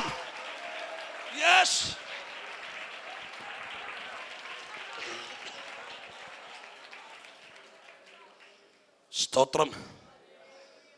നിങ്ങൾ നോക്കി, ഇത് നെഹമ്യാവിന്റെ വീട്ടുകാരിയും അല്ല പുള്ളി കുറെ നാൾ പ്രാർത്ഥിച്ചത്. പിള്ളേരുടെ പഠനത്തിന്റെ കാര്യമോ അഡ്മിഷനോ, വെള്ളപ്പൊക്കം വന്നപ്പോൾ വീടിന്റെ ഒരു ഭാഗം ഇടിഞ്ഞു പോയതോ, അല്ലെങ്കിൽ സ്തോത്രം വീടിന്റെ പണി തീരാത്തതോ ഒന്നും അല്ല പുള്ളിയുടെ ഉപവാസ വിഷയം. യെരുശലേമിൻ്റെ മതിലും വാതിലുമാണ്. അത് പുള്ളിയുടെ തറവാട്ട് വിഷയമല്ലല്ലോ. ഇച്ചിരൂടെ കടത്തി ചിന്തിച്ചാൽ ഇത് ദൈവത്തിൻ്റെയും കൂടി വിഷയമല്ലേ? സ്തോത്രം. അങ്ങനെ വിഷയത്തെ രണ്ടായിട്ട് തിരിക്ക്. നിങ്ങളുടെ ഇരിക്കുന്ന മുഴുവൻ പ്രാർത്ഥനാ വിഷയം ഉച്ച കഴിഞ്ഞിട്ട് പോയി പരിശോധിക്കുക. അല്ലെങ്കിൽ പരിശോധിക്കാൻ അറിയാവുന്ന തലമൂത്ത് പാഷന്മാരടക്കി കൊടുക്ക്. സ്തോത്രം. വിഷയം വല്ലതും ഉണ്ടെങ്കിൽ അതിനകത്ത് എത്ര എണ്ണം ദൈവത്തിൻ്റെതും കൂടിയുള്ള വിഷയമുണ്ട്, അതെയോ മൊത്തത്തിൽ നമ്മുടെ വിഷയം മാത്രമാണോ? സ്തോത്രം. മനസ്സിലാവുന്ന ഞാൻ പറയുന്നത്? മനസ്സിലാകുന്നുണ്ട്, പക്ഷെ തലയാട്ടാൻ പോലും അങ്ങ് പറ്റാതെയായി, ഗ്രീസ് ഇല്ലാത്ത ബേറിങ് പോലെ ആയി തുടങ്ങി. കാരണം എന്താ? കാര്യത്തിലേക്ക് കിടക്കുമ്പോൾ നമുക്ക് ഒരു അംഗീകാരം കൊടുക്കാൻ പറ്റിയില്ല. ഒന്നോടെ ശ്രദ്ധിക്കണം, ചങ്കി കൊള്ളുവാണെന്നും കേട്ടോളണം. ഈ പ്രാർത്ഥനയുടെ ദിവസങ്ങൾ പിന്നിട്ടു. ഈ ഉപവാസ പ്രാർത്ഥനയ്ക്കകത്ത് വെച്ചിരിക്കുന്ന വിഷയങ്ങളെ മുഴുവൻ പ്രാർത്ഥന ഡയറി ഉണ്ടെങ്കിൽ, പ്രാർത്ഥന കുറിപ്പ് ബൈബിളിൻ്റെ ഇടയിൽ വെച്ചിട്ടുണ്ടെങ്കിൽ, ഒരു കവറിനകത്ത് ഒട്ടിച്ചകത്തിട്ടുണ്ടെങ്കിൽ ഇന്നത് പൊട്ടിക്കണം ഉപവാസം തീരുന്നതിനൊക്കെ എന്നിട്ട് ആത്മാവ് പറയുന്ന അനുസരിച്ച് നോക്കണം. ഇതിനകത്ത് എത്ര എണ്ണം എൻ്റെയും ദൈവത്തിൻ്റെയും വിഷയമുണ്ട്? അങ്ങനെ ചിന്തിക്കണം. മൊത്തത്തിൽ എൻ്റെയും പിള്ളേരുടെയും വിഷയമാണെങ്കിൽ, എൻ്റെ അച്ചായൻ്റെയും വിഷയമാണെങ്കിൽ, ഐ എം സോറി, നിങ്ങളുടെ യോഗം 12:45 തീർന്നു. നിങ്ങൾക്കുള്ള ദൂത് തന്നു കഴിഞ്ഞു. സ്തോത്രം. ഇനി പറയാൻ പോകുന്നത് ദൈവത്തിൻ്റെയും നിൻ്റെയും കൂടിയുള്ള വിഷയം. ദൈവത്തിൻ്റെ മാത്രമല്ല, നെഹമ്യാവിൻ്റെ മാത്രമല്ല, ഇത് എൻ്റെയും എൻ്റെ ദൈവത്തിൻ്റെയും കൂടി വിഷയമാണ്. ഇത് എൻ്റെയും എൻ്റെ കർത്താവിൻ്റെയും കൂടി വിഷയമാണ്. ഇത് എൻ്റെയും എൻ്റെ സഭയുടെയും കൂടി വിഷയമാണ്. എൻ്റെ വിഷയം മാത്രമല്ല ഇത് ഞങ്ങളുടെ വിഷയമാണ്. അങ്ങനെയുള്ള ചില വിഷയങ്ങൾ നിങ്ങൾ ആത്മാവിൽ തിരിച്ചറിയണം. പ്രാർത്ഥനയെ തന്നെ നമ്മൾ തുടക്കക്കാരൊക്കെ ഒരുപക്ഷെ അങ്ങനെയായിരിക്കും. നമ്മുടെ ആവശ്യങ്ങൾ, ആകുലതകൾ, സ്തോത്രം, അതൊക്കെ വെച്ച് പ്രാർത്ഥിക്കുന്ന സമയത്ത് സ്റ്റാർട്ടിംഗ് ഒക്കെ ചിലപ്പോൾ നമ്മുടെ കാര്യങ്ങളായിരിക്കാം. ഒരാൾ യോഗത്തിലേക്ക് വരുമ്പോൾ, ഞങ്ങൾ 32 വർഷങ്ങൾക്ക് മുമ്പ് യാക്കോബായ സഭയെന്ന വിശ്വാസത്തിലേക്ക് വരുമ്പോൾ ഓർക്കുന്നു, ദൈവം ഉണ്ടെന്നോ ദൈവവേല ഉണ്ടെന്നോ സ്വർഗം ഉണ്ടെന്നോ ഒന്നും നമുക്കറിയില്ല. ഗതികേട് കൊണ്ട് കടം കയറി മുടിഞ്ഞ് രോഗം കയറി കിടക്കുന്ന സമയത്ത് അതിൽ നിന്നൊരു വിടുതലിന് വേണ്ടിയായിരുന്നു മുഴുവൻ പ്രാർത്ഥന. പക്ഷേ സ്തോത്രം, കാലങ്ങൾ മാറി, ഉത്തരവാദിത്തങ്ങൾ വന്നപ്പോൾ കഴിഞ്ഞ രാത്രിയും പ്രാർത്ഥിച്ച വാക്കുകൾ ഞാൻ ഓർക്കുന്നു. അത് അതുപോലെ പറയാൻ ആഗ്രഹിക്കുന്നില്ല. സ്തോത്രം. ഹല്ലേലൂയ. ഞാൻ കർത്താവിനോട് കഴിഞ്ഞ രാത്രി ഞങ്ങളുടെ കുടുംബ പ്രാർത്ഥന പറഞ്ഞു, 2 കാര്യങ്ങൾ. ഫോർമാലിറ്റിക്ക് പറയാല്ല, ഇത് നിങ്ങൾ ഉറപ്പിക്കാൻ വേണ്ടി ഞാൻ ചില നാണം കെട്ട് പറയുക, കേട്ടോളണേ, നിങ്ങൾ ഈ കാര്യം മനസ്സിലാക്കാൻ വേണ്ടി. 2 കാര്യങ്ങൾ മാത്രമാണ് കർത്താവേ ഇനി ബാക്കിയുള്ള ആയുസിൽ. സ്തോത്രം. ഹല്ലേലൂയ. എൻ്റേതായിട്ട് എനിക്ക് ആഗ്രഹമുള്ളൂ. ബാക്കിയുള്ളത് മുഴുവൻ അങ്ങയുടെ നാമത്തിന് വേണ്ടി എൻ്റെ പ്രാർത്ഥനകളിൽ കിടക്കുന്ന മുഴുവൻ. സ്തോത്രം. ഈ ഭാഗങ്ങൾ ദൈവം എന്നെ പഠിപ്പിച്ചപ്പോൾ ഞാനും ഇരുന്ന് ചിന്തിച്ചു, കർത്താവേ, എൻ്റെ പ്രാർത്ഥന ഡയറിയിൽ മുഴുവൻ എൻ്റെ പിള്ളേരുടെ കാര്യമാണോ, എൻ്റെ പേഴ്സണാലിറ്റിയുടെ കാര്യമാണോ, എൻ്റെ സാമ്പത്തികത്തിൻ്റെ കാര്യമാണോ, എൻ്റെ ശുശ്രൂഷയിൽ എനിക്ക് പേരുണ്ടാക്കുന്ന കാര്യമാണോ, എൻ്റെ പ്രസക്തിയുടെ കാര്യമാണോ, എൻ്റെ സാമ്പത്തിക നേട്ടത്തിൻ്റെ കാര്യമാണോ മുഴുവൻ, അതെയോ എൻ്റെയും ദൈവത്തിൻ്റെയും കൂടി വരുന്ന ഏതെങ്കിലും വിഷയമുണ്ടോ? പരിശോധിക്കേ. വർഷം 25 സഭയ്ക്കകത്ത് നിന്നുകൊണ്ട് കർത്താവിൻ്റെ കൃപയാൽ ദൈവം എന്തിനാ കുറവ് വരുത്തിയിട്ടുള്ളേ? ഓർത്ത് നോക്കി. ഈ സഭയ്ക്കകത്ത് കയറിയിട്ട് സ്തോത്രം ചോദിച്ചതാണ് തന്നത്. ചോദിക്കാത്ത എത്രയോ കാര്യങ്ങൾ ദൈവം ചെയ്തു. ആദ്യമായിട്ട് കർത്താവിൻ്റെ സന്നിധിയിലേക്ക് ഇതുപോലൊരു സഭയിലേക്ക് വന്ന ദിവസം ഓർക്കുന്നുണ്ടോ? അന്ന് ഇതൊക്കെ പ്രതീക്ഷിച്ചാണോ വന്നത്? പക്ഷെ ദൈവം തമ്പുരാന്റെ വിശ്വസ്തത കൊണ്ട് എത്രയാ തന്നെ ദൈവം. വർഷം 30 കഴിഞ്ഞില്ലേ, 20 കഴിഞ്ഞില്ലേ, ഇനി കർത്താവ് ചോദിക്കുന്നതിന് മറുപടി പറഞ്ഞിട്ട് പോകാൻ പറ്റുള്ളൂ. നിന്റെ പ്രാർത്ഥനാ ലിസ്റ്റ് പരിശോധിക്കാൻ ദൈവം നിർബന്ധിക്കുന്നു. എന്താ അതിനകത്ത് എഴുതിയിരിക്കുന്നത്? നിന്റെയും ദൈവത്തിന്റെയും കൂടി വിഷയമുണ്ടോ? ഇത് നെഹമ്യാവിന്റെ മാത്രം വിഷയമല്ല. ഇത് ഇടിഞ്ഞു കിടന്ന ആർക്ക് പോയി? ഇയാൾക്ക് ഫോറിൻ കൺട്രിയിൽ ജോലി കിട്ടി, വിസയും കിട്ടി. ഇവിടെ പിള്ളേരുടെ കാലത്ത് പോലും ആ രാജ്യമുള്ളിടത്തോളം കാലം നല്ല ഹൈ സാലറിയിൽ, ഹൈ സെറ്റപ്പിൽ അവിടെ ജീവിക്കാം. ഇയാളെന്തിനാ യെരൂശലേമിനെ കുറിച്ച് തലാൻ കുത്തി വെക്കുന്നത്? നമ്മളീ പലരുടെയും കാര്യങ്ങൾ ദൈവത്തിൻ്റെ കൃപയാൽ ഒരുമാതിരിപ്പെട്ട നിലവാരത്തിനകത്തൊക്കെ നല്ല രീതിയിൽ പോയി. ഇനിയിപ്പോൾ സഭ വരുമോ? ഇപ്പോൾ ഏറെക്കുറെ സെറ്റപ്പായി. തിരുവനന്തപുരം പട്ടണത്തിനകത്ത് ഒരുമാതിരി ക്രിമിയാണ്. ഇപ്പോൾ AC വെച്ചു, നാളത്തേക്ക് കുറച്ചുകൂടെ നന്നായി. ഇത്രയൊക്കെ. ഇനിയിപ്പോൾ സ്വത്രം, ഇനി ഇതിനകത്ത് ഇനി എന്ത് വേണം എന്നൊരു ചിന്തയ്ക്കകത്താണെങ്കിൽ നമ്മുടെ വിഷയങ്ങൾ തീർന്നു. മറിച്ച് ഇതിനപ്പുറം ആഴമായി ചിന്തിക്കുമ്പോൾ, ഇതിൻ്റെ തുടക്കം കണ്ട, ഇതിൻ്റെ വെളിപ്പാട് കണ്ട, ഇതിൻ്റെ പുറകിലെ ദൈവശബ്ദം കേട്ട്, ഇതിൻ്റെ പുറകിലെ ദൈവ കൃപ കണ്ട ചിലർ ഇതിനകത്തിരിക്കുന്നുണ്ട്. അവരോട് ദൈവം ചോദിക്കുന്നു, ഇന്നത്തെ പ്രാർത്ഥനാ വിഷയങ്ങൾ പരിശോധിച്ചിട്ട് പറയണം, നിന്റെയും എന്റെയും കൂടി വിഷയമുണ്ടോ? ഉണ്ടെങ്കിൽ ദൈവം ഈ പ്രാർത്ഥനയിൽ അതിനെ കേട്ടവൻ പൊട്ടിക്കും. ഇനി താമസിക്കത്തില്ല അവൻ. ഹല്ലേലൂയ. സ്തോത്രം. യെരൂശലേം എന്ന് പറയുന്നത് ദൈവത്തിൻ്റെയും കൂടി പ്രശ്നമാണ്. സ്തോത്രം. ഇത് പണിയാതിരിക്കാൻ പൈശാചിക, ഇത് പണിതാനുള്ള പ്രശ്നം എന്താന്ന് എസ്രയുടെ പുസ്തകത്തിൽ എഴുതിയിട്ടുണ്ട്. നമുക്കൊന്ന് വായിക്കാം. സ്തോത്രം. 4-ാം അധ്യായത്തിൻ്റെ 16-ാം വാക്യം. 4:16. എസ്ര 4:16.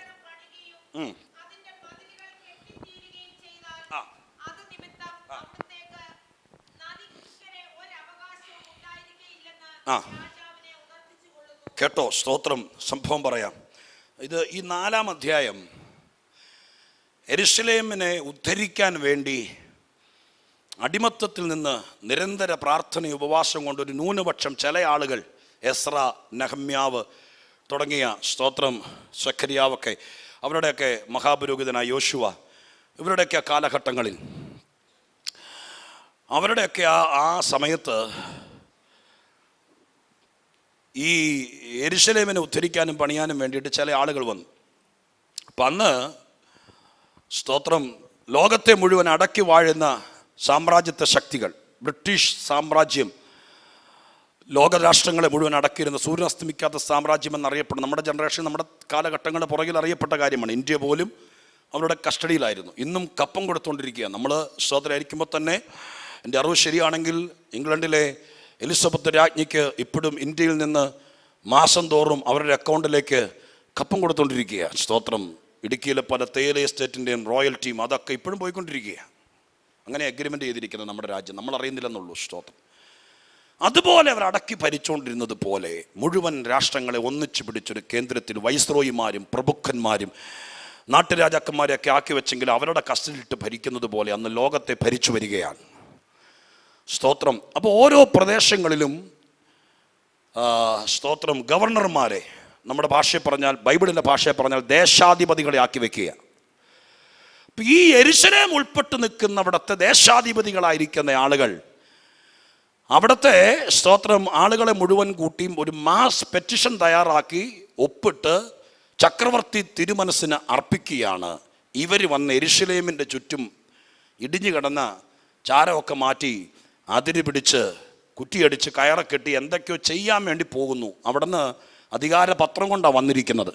അപ്പോൾ ഇവർക്ക് കയറി അറസ്റ്റ് ചെയ്ത് അകത്തിടാനും പറ്റുന്നില്ല.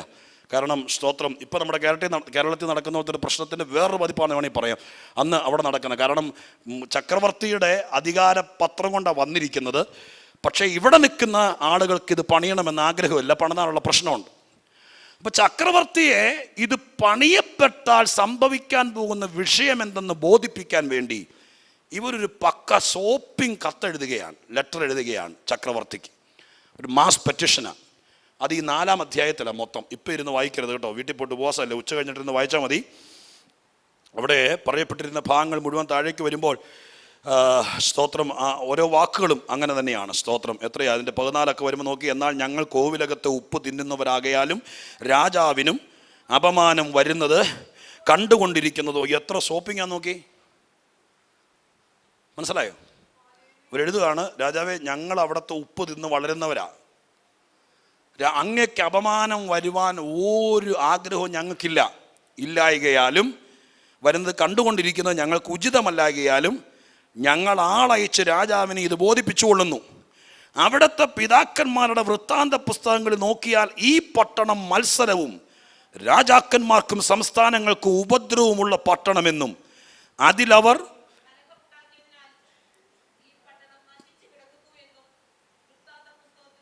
അറിയാം. ഈ പട്ടണം പണിയുകയും അതിൻ്റെ മതിലുകൾ കെട്ടിത്തീരുകയും ചെയ്താൽ അത് നിമിത്തം അവിടത്തേക്ക് നദിക്കിക്കരയ്ക്ക് ഒരവകാശവും ഉണ്ടായിരിക്കില്ലെന്ന് രാജാവിനെ ഉണർത്തിച്ചുകൊള്ളുന്നു.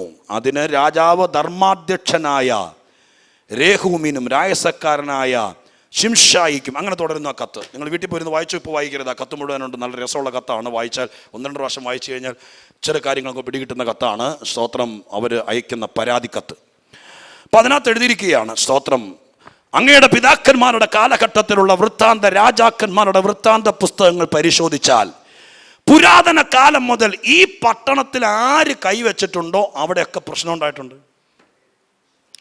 ലോകരാഷ്ട്രങ്ങളിൽ വെച്ച് രാഷ്ട്രങ്ങൾക്ക് തലവേദനയും പണിയപ്പെട്ടാൽ കലഹവുമുള്ള പട്ടണമാണ് യെരൂശലേം പട്ടണം. സ്തോത്രം. മനസ്സിലായോ? ആരതിനെ കൈകാര്യം ചെയ്യാൻ നോക്കിയാൽ അവിടെയൊക്കെ പ്രശ്നമുണ്ട്. സത്യമായ കാര്യമാണ് അവർ പറയുന്നതിനകത്ത്, യാഥാർത്ഥ്യമുണ്ട്. ഇത് മത്സരമുണ്ട്. പലരും മത്സരിക്കുന്നു യെരൂശലേമിനെ സ്വന്തമാക്കാൻ. എല്ലാ മതങ്ങളും പ്രമുഖമായിരിക്കുന്ന എല്ലാ രാഷ്ട്രങ്ങളും ഇന്ന് നിലവിലുള്ള എല്ലാ അറിയപ്പെടുന്ന മതങ്ങളും യെരൂശലേം അവരുടേതാക്കാൻ വേണ്ടി, സ്വന്തമാക്കാൻ വേണ്ടി അശ്രാന്ത പരിശ്രമം നടത്തുന്നു. ഇത് മത്സരമുള്ള പട്ടണമാണ്. പക്ഷെ ഇവിടെ പറയുന്ന പ്രധാനപ്പെട്ട നമ്മുടെ കാര്യം ഇതാണ്. നമ്മൾ വായിച്ച സ്തോത്രം എത്രാമത്തെ 16 വാക്യം, ഈ പട്ടണം പണിയുകയും അതിന്റെ മതിലുകൾ കെട്ടിത്തീരുകയും ചെയ്താൽ എന്താ പറ്റുന്നതെന്നറിയാമോ? സംഭവിക്കാൻ പോകുന്നത്, ആ മതില് പണിതാൽ, ഈ പട്ടണം പണിതാൽ, അതു നിമിത്തം മഹാരാജാവേ അങ്ങേക്ക് നദിക്കിക്കരയിലേക്ക് വരാനോ ഇതിന്മേലൊരു അവകാശമോ ഉണ്ടാകത്തില്ലെന്നുള്ള കാര്യം ഞങ്ങൾ കാലേക്കൂട്ടി അറിയിക്കുന്നു. വ്യാഖ്യാനിക്കാം ആ ഭാഗം കേട്ടെ. സ്തോത്രം. പിശാചിനും അവന്റെ കൂട്ടർക്കും ഇഷ്ടം ഈ പട്ടണം എന്നും പൊളിഞ്ഞു കിടക്കുന്ന, ഇത് പണിയപ്പെട്ടാൽ അന്ധകാര അധികാരികൾക്കും ഇതിനെ കൈവശം വെച്ച് അനുഭവിക്കാൻ ആഗ്രഹിക്കുന്ന പാതാള ശക്തിക്ക് കൂട്ടുനിൽക്കുന്ന ദുഷ്ടാത്മസേനയ്ക്കും ഇതിന്മേൽ ഒരു അവകാശവും ഒരു നദിക്കിക്കര കയറാൻ പറ്റാതെ വണ്ണം അതിരുവയർച്ച ദൈവം നിശ്ചയിക്കുമെന്നുള്ളത് പുസ്തകം പറയുന്ന പ്രമാണമാണ്. അപ്പൊ പണിയപ്പെടാതെ കിടക്കുന്ന പട്ടണമാണ് സാത്താന് ലാഭം. ഞാനതിനെ റെഡ്യൂസ് ചെയ്ത് കൊണ്ടുവരിക നമ്മുടെ തിരുവനന്തപുരത്തേക്കും സഭയിലേക്കും നമ്മുടെ കുടുംബത്തിലേക്കും നമ്മുടെ ജീവിതത്തിലേക്കും. നീ പണിയപ്പെടാതെ കിടന്നാൽ സാത്താന് ലാഭം. നീ പണിയപ്പെട്ടാൽ, പണിയപ്പെട്ട നിന്റെ അടുത്ത് പിശാചിന്, ദുഷ്ടശക്തിക്ക് ഒരടവും നടക്കുകയില്ല. ഒഴുകുന്ന നദിക്കിപ്പുറ കയറി നിന്നെ തൊടാൻ പണിയപ്പെട്ട സഭയെ, പണിയപ്പെട്ട കുടുംബത്തെ, പണിയപ്പെട്ട ദൈവമൈതലെ നിന്നെ തൊടാൻ ഒരു ശക്തിക്കും പറ്റിയല്ല. നീ ഇടിഞ്ഞു കിടന്നാൽ ഏത് സാത്താനും കയറി ചൊറിഞ്ഞിട്ട് പോവാം. Jesus, hallelujah. മനസ്സിലാവുന്നുണ്ടല്ലോ? അപ്പൊ ഇത് കൃപയും വരവും അനുഗ്രഹമൊക്കെ കിട്ടുന്നതിനേക്കാൾ മുമ്പ് നമ്മൾ പ്രാർത്ഥിക്കേണ്ട ഏറ്റവും പ്രധാനപ്പെട്ട ഭാഗമാണ്, ദൈവമേ ഈ പ്രാർത്ഥനയിൽ കഴിഞ്ഞ ഉപവാസത്തിന് ശേഷം എവിടെയെങ്കിലും ഞങ്ങൾ അറിഞ്ഞോ അറിയാതെയോ ഞങ്ങളായിട്ടോ ദുഷ്ടനായിട്ടോ ഇടിച്ചിട്ടുണ്ടെങ്കിൽ അത് പണിയാതെ ഉപവാസം കർത്തൃമേശ കഴിച്ച് അവസാനിപ്പിച്ചാൽ ഉപവാസം തീരും. പക്ഷേ ഇടിഞ്ഞു കിടക്കുന്ന കുടുംബം സാത്താന് ലാഭവും നിനക്ക് നഷ്ടവും. സ്തോത്രം, ഹല്ലേലൂയ. എന്താ നമ്മുടെ പ്രയോറിറ്റി? എന്താ നമ്മുടെ വിഷയത്തിന്റെ സീരിയസ്നെസ്? ബലഹീനതയും കുറവില്ലാത്ത ആരുണ്ട്? എല്ലാ സഭയും ഇങ്ങനെയൊക്കെയാ. നിങ്ങൾ നല്ലതാണെന്ന് ചോദിച്ചുകൊണ്ട് ഇടിഞ്ഞതിനെ താലോലിക്കരുത്. എവിടെയെങ്കിലും തീ കൊണ്ട് വെന്തതുപോലെ, മറ്റുള്ളവരുടെ മുമ്പാകെ അപമാനം വരിമാറ് പോച്ച കയറി കിടക്കുന്നത് പോലെ ഇടിഞ്ഞു കിടക്കുന്ന വിഷയങ്ങൾ കുടുംബത്തിനകത്തുണ്ടെങ്കിൽ ഇന്ന് പകൽക്കാലം 1 മണി ആകുന്നതിനേക്കാൾ പണിയാൻ അവൻ ഇറങ്ങി വന്നിട്ടുണ്ട്. തൂക്കുകട്ടയും പിടിച്ചിറങ്ങി വന്നിരിക്കുന്ന സ്വർഗത്തിലെ ദൈവത്തിന് മേൽ നിന്നുകൊടുക്കാൻ തയ്യാറായാൽ യേശുവിന്റെ നാമത്തിൽ ദൈവം പറയുന്നു, പണിയപ്പെടാത്ത സഭകൾ ദൈവത്തിന് നഷ്ടമാണ്. പണിയപ്പെടാത്ത സഭകൾ സ്തോത്രം ദൈവപ്രവൃത്തി വെളിപ്പെടില്ല. പണിയപ്പെടാത്ത കുടുംബങ്ങളിൽ അത്ഭുതം നടക്കില്ല. പണിയപ്പെടാത്ത ജീവിതങ്ങൾ കൊണ്ട് ശുശ്രൂഷ വെളിപ്പെടില്ല. ഇന്ന് പകൽക്കാലം പണിയുന്നവൻ ഇറങ്ങി വന്നിരിക്കുമ്പോൾ പണിയാൻ ആര് വിട്ടുകൊടുക്കും? കൊണ്ട് വാള് കെട്ടുന്ന കാര്യമല്ല പറയുന്നത്. ഇടിഞ്ഞു കിടക്കുന്നത് എവിടെയൊക്കെയാ? പൊളിഞ്ഞു കിടക്കുന്നത് എവിടെയൊക്കെയാ? ശത്രു തീയിട്ടിട്ട് പോയത് എവിടെയൊക്കെയാ? അതിനകത്ത് കിടന്ന് അന്യഭാഷ പറയാൻ നിനക്ക് ആരനുവാദം തന്നു? ഇടിഞ്ഞു കിടക്കുന്നത് പണിയാതെ യാഗമർപ്പിക്കാൻ ആര് നിനക്ക് അവകാശം തന്നു? ഇന്ന് 2-1 ദൈവം തീരുമാനിക്കും. നിന്നെ പിശാചിന് മൊത്തത്തിൽ തീരെഴുതി കൊടുക്കണോ, അതെയോ നിന്നെ പണിത് തിരിച്ചെടുക്കണോ? എത്ര പേര് കാര്യം തിരിച്ചറിയുന്നുണ്ട്? നിന്റെ തലമുറയെ തിരിച്ചു പിടിക്കാൻ ദൈവം പ്ലാൻ ചെയ്യുമ്പോൾ പണിയപ്പെടാതെ ഇരുട്ടുകൊണ്ട് ഓട്ടയടയ്ക്കുന്നത് പോലെ കർത്തൃദാസന്മാരുടെ കണ്ണിൽ പൊടിയിട്ട് ഒതുങ്ങി പോകാമെന്ന് വിചാരിക്കരുത്. ഇത് തീക്കളിയാണെന്ന് പറയാൻ ദൈവം എന്നെ നിർബന്ധിക്കുന്നു.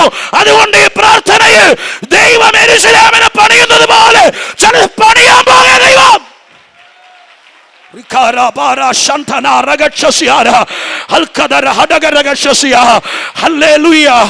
യെരൂശലേം മഹാരാജാവിന്റെ നഗരം. യേശുവിന്റെ നാമത്തിൽ അത് ദൈവം പ്രൊട്ടക്റ്റഡ് ഏരിയ ആയി മാറ്റിയിട്ടിരിക്കുന്നു. അതിന്റെ മതിലിടിക്കാൻ ശത്രുവിന് കഴിഞ്ഞേക്കാം.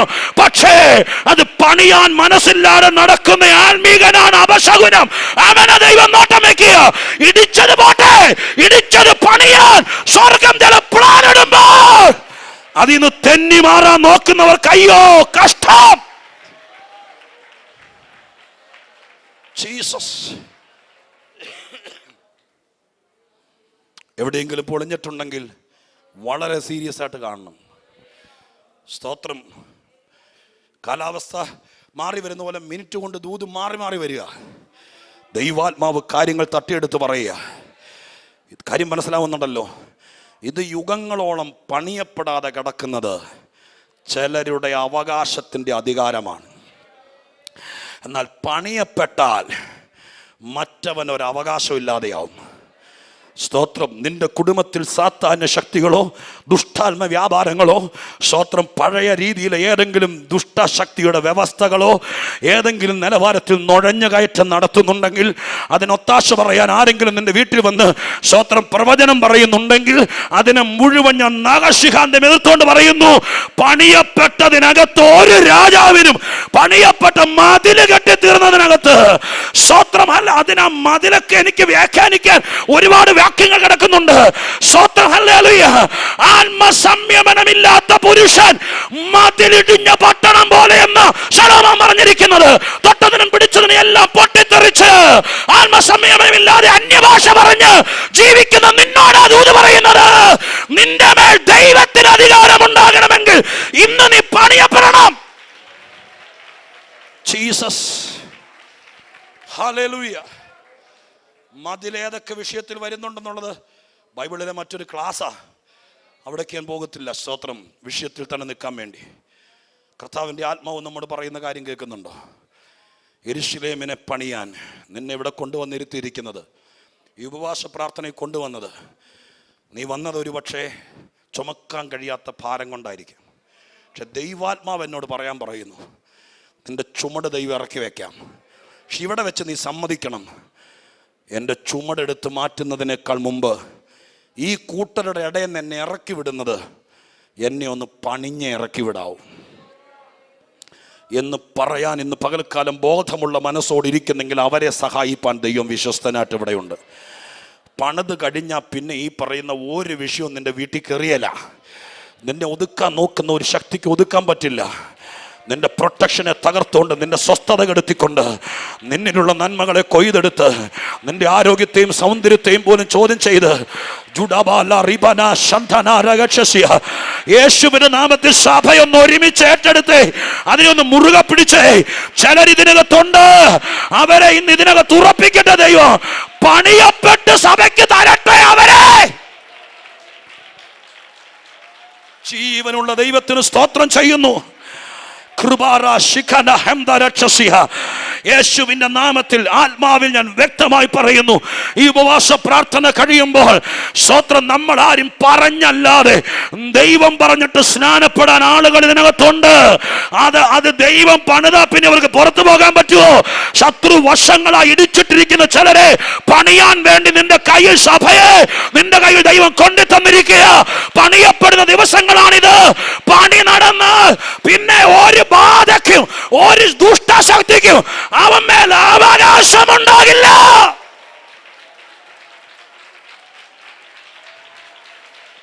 ജീസസ്. ഒരല്പസമയം വിട്ടുകൊടുത്ത് സ്തോത്രം ചെയ്യ്. കരയണമെങ്കിൽ കരയ്. പിള്ളേരുടെ ഒക്കെ പേര് പറഞ്ഞ് പ്രാർത്ഥിക്കണമെങ്കിൽ പ്രാർത്ഥിക്ക്. ഇടിക്കുന്നവൻ വീട്ടിലുണ്ടെങ്കിൽ യേശുവിന്റെ നാമത്തിൽ ആത്മാവിനെ ശ്വാസിക്ക. എന്റെ ദൈവമേ, ഉപവാസങ്ങളിലും പ്രാർത്ഥനകളിലും ദൈവം പണിത് ഒരാഴ്ച പോലും തികയ്ക്കാതെ, ഈ സന്തോഷം ഒരു മാസം പോലും നിൽക്കാതെ പിന്നെയും ഇടിക്കുന്ന അന്ധകാര ശക്തികളെ യേശുവിന്റെ നാമത്തിൽ സഭയ്ക്കകത്തിട്ട് കർത്താവിന്റെ മക്കൾ വളഞ്ഞ് ശ്വാസിക്കുമ്പോൾ ഈ സഭയിലെ ഒരു കുടുംബത്തിൽ അവൻ കയറരുത്. നീ യേശുവിന്റെ വെളിപ്പാടുകൾ ഞാൻ വിളിച്ചു പറയുമ്പോൾ നമ്മുടെ ഒരു ഒറ്റ കുടുംബത്തിൽ അവൻ കയറരുത്. നമ്മുടെ ഒരു തലമുറയുടെ കുടുംബത്തിൽ കയറരുത്. നിന്റെ മകളെ കെട്ടിച്ചയച്ച വീട്ടിൽ, നിന്റെ കുഞ്ഞുങ്ങൾ കുടുംബമായി പാർക്കുന്ന രാജ്യത്ത് ഒന്നും രണ്ടും പറഞ്ഞ് ഇടിക്കാൻ നോക്കരുത്. അതിനെ ഇവിടെ വെച്ച് അറസ്റ്റ് ചെയ്ത് മാറ്റുക ദൈവം. യേശുവിന്റെ ആത്മാവ് നിങ്ങൾക്ക് വേണ്ടി ജാഗരിക്കുക. ആ ജീവൻ വ്യാപരിക്കുക.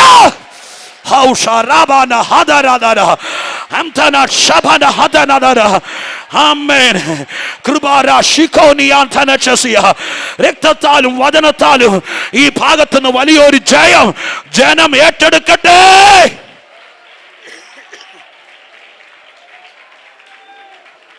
Holy spirit, ഹൗരി ബാരാബാഷിയ. അപ്പാ, ഹല്ലേലൂയ, പ്രൈസ് ദി ലോർഡ്. ഉപവാസ പ്രാർത്ഥന എന്ന് പറയുന്നത് തന്നെ ആമുഖ ശുശ്രൂഷകളിലൊക്കെ കർത്തൃദാസന്മാർ കൈകാര്യം ചെയ്ത് കാണുമെന്ന് വിചാരിക്കുന്നു. ഇടിഞ്ഞതിനെയൊക്കെ പണിയുന്ന ദിവസങ്ങളാണ്. പല ഉപവാസങ്ങളും ഉത്സവങ്ങളായി മാറിയിട്ട് ജനത്തെ പണിയാതെ പ്രോഗ്രാമിൽ കോൺസെൻട്രേറ്റ് ചെയ്ത് തീരുമ്പോൾ ഈ നല്ല സഭയ്ക്കകത്ത് ഞാൻ ഭംഗിവാക്ക് പറയുകയല്ല, ദൈവം വിടുകയല്ല. ഇവിടെ പബ്ലിസിറ്റിയേക്കാൾ, പ്രസംഗികൻ്റെ മഹത്വത്തെക്കാൾ ദൈവത്തിന് പണിയാനുള്ളതാണ് പ്രയോറിറ്റി. കർത്താവ് ഒറ്റയാളെ ഒഴിവാക്കത്തില്ല, ദൈവം പണിയുകയാണ്. നിന്റെ ദീർഘകാലത്തെ കണ്ണുനീരിന് മറുപടി വരിക. നിന്റെ മക്കളുടെ കുടുംബം ദൈവം പണിതാ, നിന്റെ കണ്ണുനീര് തീർന്നു, നീ സമാധാനത്തോടെ സ്തോത്ര യാക്കോബ് പറഞ്ഞ പോലെ നരയെ ദുഃഖത്തോടെ പാതാളത്തിലേക്ക് പേടിക്കണ്ട, ഇറക്കേണ്ടി വരില്ല. സമാധാനത്തോടെ അക്കരെ നാട്ടിൽ പോകാം. ആർക്കും യാത്രയപ്പ് തരികയല്ല ഞാൻ, പക്ഷെ ദൈവം എന്നോട് പറയുന്ന കാര്യം പറയുക. അതിന് സമ്മതിക്കത്തില്ലെന്ന് വാദിക്കുന്നവനെ എന്റെ ദൈവം ഇന്ന് പകൽക്കാലം ഇതിനകത്തിട്ട് വളഞ്ഞിട്ട് പിടിക്കുക. എന്റെ ജനത്തെ ഉപദ്രവിച്ച ശക്തിയെ യേശുവിന്റെ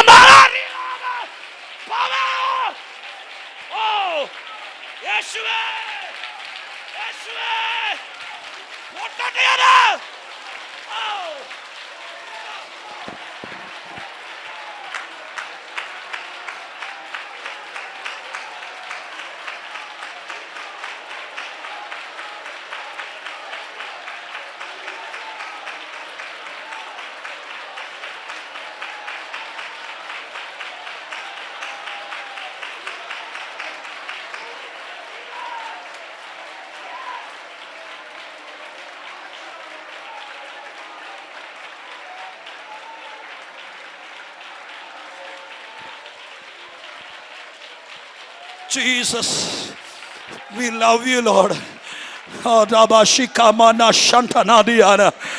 Hallelujah, hallelujah. കർത്താവ് ചോര കൊടുത്ത് സമ്പാദിച്ച അനേക സഭകളെ അവൻ ഇടിച്ചു. അത് പണിയാനൊരു നെഹമ്യാവിന് താല്പര്യമില്ല. സ്തോത്രം. തൻ കാര്യം നോക്കി തന്റെ കീശ വീർപ്പിച്ച് ആകാശയാത്രകൾ നടത്തി, ശീതീകരിച്ച മുറികളിൽ ഉറങ്ങി, മൃഷ്ടാന്ത ഭോജനം കഴിച്ചുറങ്ങുന്നവരുടെ നടുവിൽ ഒരാത്മഭാരം ദൈവം പങ്കുവെക്കുമ്പോ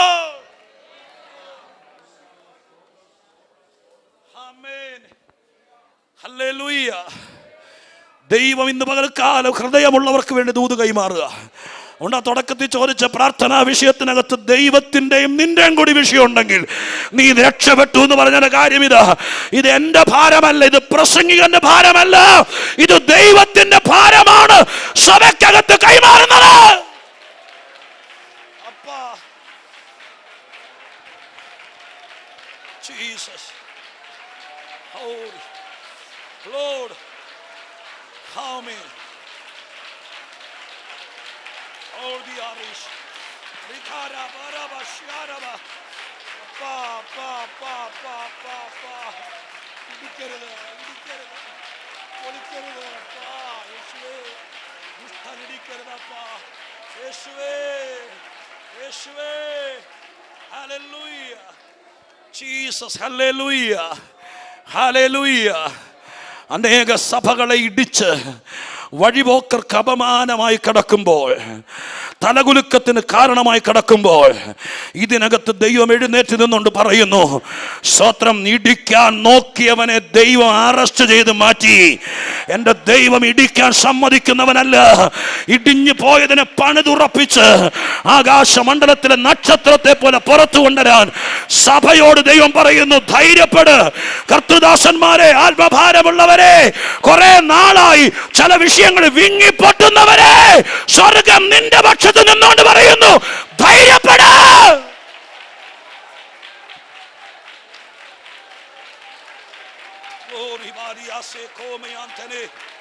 Hallelujah, hallelujah, hallelujah.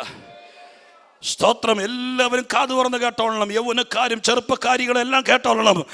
രക്തത്താൽ വീണ്ടെടുക്കപ്പെട്ട് സ്നാനപ്പെട്ട് കർത്തൃമേശം കഴിച്ചിട്ട് ഇടിഞ്ഞു കിടക്കാൻ ന്യൂട്രലിൽ ഉപവാസ പ്രാർത്ഥനയ്ക്കകത്തൊക്കെ വന്നിരുന്നു, ആരും എന്നെ കണ്ടില്ലെന്ന് വിചാരിച്ച് സ്തോത്രം ഇടിഞ്ഞതുപോലെ കിടന്നിട്ട് പുറത്തേക്ക് പോകാൻ പ്ലാനെങ്കിൽ എൻ്റെ ദൈവത്തിന്റെ കണ്ണ് നിന്റെ മേൽ വീണിട്ടുണ്ട്. ഇന്ന് ഇവിടെ വെച്ച് കരഞ്ഞോളണം, ഇന്ന് വ്യക്തിപരമായി പ്രാർത്ഥിച്ചോളണം, എന്നെ പണിതേ വിടാവൂ എന്ന് പ്രാർത്ഥിച്ചോളണം. സ്തോത്രം, ഹല്ലേലൂയ. പറഞ്ഞു വന്നത് ഈ പട്ടണം പണിയാതെ കിടക്കുന്നതാണ്. സ്തോത്രം. ഞാൻ ഒന്നോടെ വിശദീകരിച്ചോട്ടെ, ശ്രദ്ധിച്ച് കേൾക്കാൻ വേണ്ടി. കേരളത്തിൽ 10,000 സഭയുള്ളതും ഞാൻ അങ്ങനെ പറയുമ്പോൾ ആരെയും തട്ടിപ്പറയല്ല കേട്ടോ. ഇനി ഓരോ ജംഗ്ഷനിലും തിരുവനന്തപുരം പട്ടണത്തിലെ ഓരോ ബിൽഡിങ്ങിൻ്റെ മുകളിലും സഭയുള്ളതും സാധാരണ വിഷയമൊന്നുമല്ല. സ്തോത്രം. പക്ഷേ പണിയപ്പെട്ട സഭ, ദൈവം പണിത് കുറവ് തീർത്തൊരു സഭയുണ്ടെങ്കിൽ, സ്തോത്രം, ആ സഭ സാത്താൻ ഒരു ഭീഷണിയാണ്. പ്രാർത്ഥിക്കുന്ന ദൈവദാസന്മാരുണ്ടെങ്കിൽ നിങ്ങളുടെ കൊച്ചു കൂട്ടത്തിന് വേണ്ടി എന്നും പ്രാർത്ഥിക്കണം. ഇതിന് ഇടിക്കാം. സ്തോത്രം, ഹല്ലേലൂയ. അപ്പം അതിനു വേണ്ടി കരഞ്ഞു. അപ്പം ദൈവത്തിൻ്റെ വിഷയമായിട്ട് പോലും കുറേ കാലം കരയും പ്രാർത്ഥിക്കുകയൊക്കെ ചെയ്യേണ്ടി വന്നു. ചില കാര്യത്തിന് വേണ്ടി കുറേ കാലം കരയണം, കുറേ കാലം പ്രാർത്ഥിക്കണം. പക്ഷേ പിടിവിടാതെ മുറുകെ പിടിക്കാൻ പ്ലാൻ ഉണ്ടെങ്കിൽ വർഷങ്ങൾ ഇടിഞ്ഞു കിടന്നാലും പണിതട്ടെ ദൈവം വിടുകയുള്ളൂ. കാലങ്ങൾ പഴക്കമുള്ള ചില ഇടിഞ്ഞ വിഷയങ്ങൾ ഈ പ്രാർത്ഥനയിൽ പണിയുന്നുണ്ട്. നിങ്ങളതിനെ മുറുകെ പിടിക്കണം. ഞാനത് ആവശ്യപ്പെടുകയാണ്. സ്തോത്രം. നിങ്ങളത് അതുപോലെ പറഞ്ഞ് വിശ്വസിച്ച് അത് അങ്ങനെ തന്നെ തമ്മി പറഞ്ഞ് ബലപ്പെടുത്തണം. ദൈവം എന്നോട് സംസാരിച്ചെന്ന് ഉറപ്പുണ്ടെങ്കിൽ കരം ഉയർത്തി ഒന്നോടെ ദൈവത്തിന് സ്തോത്രം ചെയ്താട്ടെ. ഞാൻ നെഹമ്യാവിലേക്ക് തന്നെ വരാം. സ്തോത്രം. എന്നാൽ ഞാൻ തിരിച്ച് ഒരു വാക്കോടെ, കാലങ്ങളായി സ്തോത്രം ചില കാര്യത്തിനകത്തൊക്കെ നടത്തിപ്പില്ലെങ്കിലും ദൈവത്തിൻ്റെ സന്നിധിയിൽ മുറുകെ പിടിക്കുന്ന വിഷയത്തിന് പരിഹാരമുണ്ടെന്ന് തെളിയിക്കാൻ ഒരു വാക്കോടെ പറഞ്ഞിട്ട് ഞാൻ തിരിച്ചു വരാം. ചിലപ്പോൾ ഇന്ന് പകൽ തീർന്നില്ലെങ്കിൽ രാത്രി കൊണ്ട് ഈ വാക്ക് തീർക്കാൻ പറ്റുള്ളൂ. സ്തോത്രം. കാരണം അത്രയ്ക്ക് ആത്മീക പ്രകാശനം ഇതിനകത്ത് ഈ സന്ദേശത്തിനകത്ത് വ്യാപരിക്കുന്നുണ്ട്. അതുകൊണ്ട് സ്തോത്രം, പകൽ വന്ന എല്ലാവരും രാത്രിയും വരണം. കാരണം ഇതിൻ്റെ പൂർണ്ണമായ സ്തോത്ര സന്ദേശത്തിൻ്റെ ഉള്ളടക്കം കിട്ടണമെങ്കിൽ രാത്രി വന്നാലേ പറ്റും. എനിക്ക് തോന്നുന്നില്ല ഇനിയുള്ള സമയം കൊണ്ട് പകൽ ഈ പറഞ്ഞ വാക്യത്തിൽ എനിക്ക് കിട്ടിയിരിക്കുന്ന പ്രകാശനം ദൂതിൻ്റെ എങ്ങും എത്തിയില്ല. പുറമേ കിടന്ന് നമ്മളിങ്ങനെ പറഞ്ഞുകൊണ്ടിരിക്കുന്നുള്ളൂ. അതൊക്കെ ദൈവത്തിൻ്റെ ഇഷ്ടത്തിനുള്ള ദൂതുകളാണ്. ഇതിൻ്റെ പ്രധാനപ്പെട്ട കാര്യങ്ങൾ പ്രാർത്ഥനയുടെ ആ വലിയ നെഹമ്യാവിൻ്റെ പുസ്തകത്തിനകത്തെ പ്രാർത്ഥനയുടെ പ്രസക്തമായ മണ്ഡലങ്ങൾ അത് പകൽ തീർക്കാൻ പറ്റും എനിക്ക് തോന്നുന്നില്ല. തൊട്ടാൽ അവിടെ എങ്ങും എത്തിയല്ല. അതുപോലത്തെ ആത്മവ്യാപാരം ഇതിനകത്ത് നടക്കുന്നതുകൊണ്ട് അതുകൊണ്ട് ഇനിയിപ്പോൾ ഉച്ചയ്ക്ക് പോയില്ലെങ്കിലും കുഴപ്പമില്ല. സ്തോത്രം. ഇവിടെ ഇരുന്നാണെങ്കിലും വൈകുന്നേരത്തെ യോഗത്തിൽ നിങ്ങൾ പങ്കെടുക്കണമെന്ന് പ്രത്യേകിച്ച് ഇന്നത്തെ ശുശ്രൂഷ എന്ന നിലയ്ക്ക് അപേക്ഷിക്കുകയാണ്. ഒരു വാക്കോടെ 18-ാം അധ്യായത്തിൽ നിന്ന് വായിച്ചേ. ലൂക്കോസിൻ്റെ സുവിശേഷം 18-ാം അധ്യായത്തിൻ്റെ 4-ാമത്തെ വാക്യം. ഞാൻ ഇച്ചിരി താമസിച്ച പ്രാർത്ഥനകളെ ദൈവം കൈകാര്യം ചെയ്യുന്ന കാര്യം ഒന്ന് പറഞ്ഞിട്ട് ഞാൻ നെഹമ്യാവിലേക്ക് ഒന്നുകൂടെ വരാൻ പറ്റും നോക്കാം. 18:4. ആ മതി. അവിടെയും കണ്ടോ സ്തോത്രം. അവിടെ യേശു പ്രാർത്ഥനയെക്കുറിച്ച്, മടുത്തു പോകാതെ പ്രാർത്ഥിക്കുന്നതിനെക്കുറിച്ച് പഠിപ്പിക്കുകയാണ് കർത്താവ്. സ്തോത്രം. പ്രാർത്ഥിക്കാൻ കർത്താവ് തൻ്റെ ശിഷ്യന്മാരെ പഠിപ്പിച്ചു. കാരണം അത്ര പ്രാധാന്യമുള്ള കാര്യങ്ങളാണ് പഠിപ്പിക്കുന്നത്. പഠിപ്പിച്ച കൂടെ പല വിധത്തിൽ പഠിപ്പിച്ചു. അതിൽ ഈ ലൂക്കോസ് 18 പറയുന്നത് മറ്റ് സുവിശേഷകന്മാരാരും പറയാത്തതാണ്. 18:1 പറയുന്നു, മടുത്തു പോകാതെ എപ്പോഴും പ്രാർത്ഥിക്കണം എന്നുള്ളതിന് അവനോടൊരു ഉപമ പറഞ്ഞത് എന്ന് പറഞ്ഞുകൊണ്ട് ആരംഭിക്കുകയാണ്. അപ്പം അതിനകത്തെ കാര്യങ്ങൾ നിങ്ങൾക്കറിയാം. അതിൻ്റെ കൊണ്ട് ഈ വായിച്ച 4-ാമത്തെ വാക്യത്തിൽ പറയുന്നു, കുറേ കാലം. അവനെന്ന് ഉദ്ദേശിച്ചത് ഇവിടെ ഒരു ഉപമയായിട്ടാണ് പറയുന്നത്. ഒരു ന്യായാധിപതിയെക്കുറിച്ചാണ് പറയുന്നത്. ഒരു വിധവയാണ് വന്നിട്ട്. വിധവ എന്ന് പറയുമ്പോൾ ബൈബിൾ ചിത്രീകരിക്കുന്നത് നിസ്സഹായയായ, ആരും സഹായിക്കാനില്ലാത്ത, സ്തോത്രം, എങ്ങും മുറുകെ പിടിക്കാനില്ലാത്ത ഒരു ജീവിതത്തിൻ്റെ ഉടമയാണ് വിധവയെ ചിത്രീകരിക്കുമ്പോഴൊക്കെ കാണുന്നത്. സ്തോത്രം. ഒരുപാട് തരം വിധവമാരെക്കുറിച്ച് വിശുദ്ധ ബൈബിൾ പഠിപ്പിക്കുന്നുണ്ട്. പല അർത്ഥത്തിൽ വിധവമാരെ ബൈബിൾ ചിത്രീകരിക്കുന്നുണ്ട്. ഇവിടെയും ഈ ഉപമയിൽ യേശു ഒരു സ്ത്രീയല്ല, സ്ത്രീകളെ തന്നെ നിങ്ങൾ സമ്മതിക്കുമെന്നറിയല്ല, ബൈബിൾ പറയുന്നത് ബലഹീന പാത്രങ്ങളെന്നാണ് പറയുന്നത്. സ്തോത്രം. എന്നാൽ വിധവയായ സ്ത്രീ എന്ന് പറയുമ്പോൾ ബലഹീനതയിൽ നിന്ന് കുറേയും കൂടി ആശ്രയമില്ലാത്ത ഒറ്റപ്പെട്ടൊരു നിലവാരത്തിൽ കിടക്കുകയാണ്. ആ സ്ത്രീയുടെ ഒരു വിഷയമായിട്ട് ന്യായാധിപതിയുടെ അടുക്ക വന്നു. അവിടെ അപേക്ഷിക്കുക. സ്തോത്രം. അവിടെ അപേക്ഷ ഒന്ന് നോക്കിയാൽ അറിയാം. അവിടെ പറയുന്നത് ഇങ്ങനെയാണ്. എൻ്റെ മോളിൽ പറയുന്നു 3-ാമത്തെ വാക്യത്തിൽ അവിടെ അപേക്ഷ. ആ പട്ടണത്തിലൊരു വിധവയും ഉണ്ടായിരുന്നു. അവൾ അവനെ അടുക്കൽ ചെന്ന് എൻ്റെ പ്രതിയോഗിയോട് പ്രതിക്രിയ നടത്തി. ഈ പ്രാർത്ഥനയുടെ പ്രത്യേകത എന്തെങ്കിലും സ്വർഗത്തിൽ നിന്ന് തരണമേ എന്നല്ല, എനിക്ക് വീടില്ല ഒരു വീട് തരണമേ എന്നല്ല. സ്തോത്രം. പിള്ളേരുടെ കല്യാണപ്രായമായി, കല്യാണം നടക്കുന്നില്ല, ഒരു കല്യാണം തരണമേ എന്നല്ല. എനിക്ക് ശുശ്രൂഷയ്ക്ക് വിളിയുണ്ട്, കർത്താവേ ഒരു വേദി തരണമേ, ശുശ്രൂഷ തരണമേ എന്നല്ല. അങ്ങനെയുള്ള പ്രാർത്ഥനകളുണ്ട്. പക്ഷേ ഈ പ്രാർത്ഥനയുടെ പ്രത്യേകത ഇതെന്തെങ്കിലും തരണമേ എന്നല്ല, ഇത് ദൈവം ഇടപെട്ടൊരു പ്രശ്നം തീർക്കുക. പ്രാർത്ഥനയുടെ പ്രത്യേകതകൾ ഞാൻ പറയാം. പ്രാർത്ഥന കുറേ സംഭവങ്ങൾ മേടിച്ച് കസ്റ്റഡി വയ്ക്കുക മാത്രമല്ല, ചില പ്രശ്നങ്ങൾ തീരുന്നതാ പ്രാർത്ഥന എന്ന് പറയുന്നത്.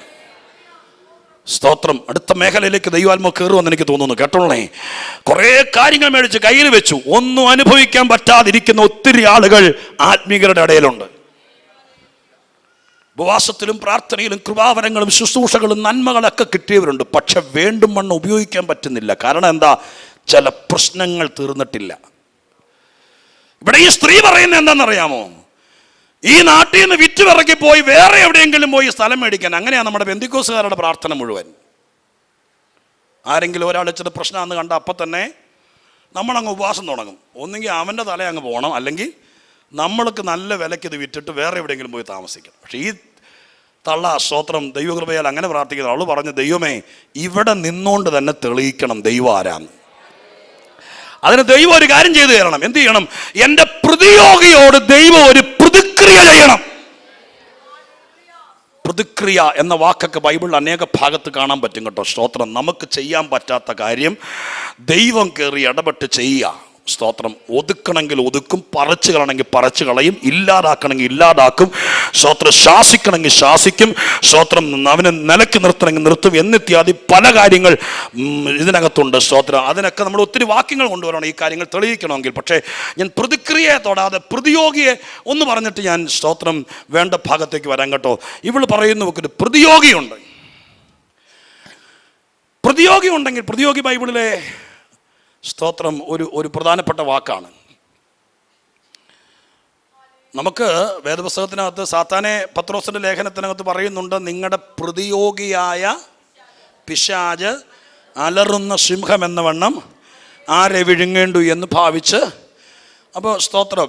പ്രതിയോഗി അക്ഷരികമായിട്ട് സാത്താനെയാണ് അവിടെ ചിത്രീകരിക്കുന്നത്. പക്ഷെ സാത്താനെ മാത്രമല്ല, ബൈബിളിൽ പല ഭാഗത്ത് പ്രതിയോഗിയുടെ റോള് ചിലപ്പോൾ സ്വന്തം കുടുംബത്തിൽ, ഓഫീസിൽ, അയൽവക്കത്ത്, ചിലപ്പോൾ സഭയ്ക്കകത്ത് പോലും ചിലപ്പോൾ ആ റോള് ചിലപ്പോൾ കയറിയെടുക്കുന്നവരുണ്ടാകും. ശോഭേൻ്റെ പുസ്തകത്തിലെ ഹന്നയെ നിങ്ങൾക്കറിയാലോ. അവിടെ നമ്മൾ വായിക്കുന്നുണ്ട്. സ്തോത്രം. അവക്കൊരു പ്രതിയോഗി ഉണ്ടായിരുന്നു, അത് വീട്ടിലായിരുന്നു.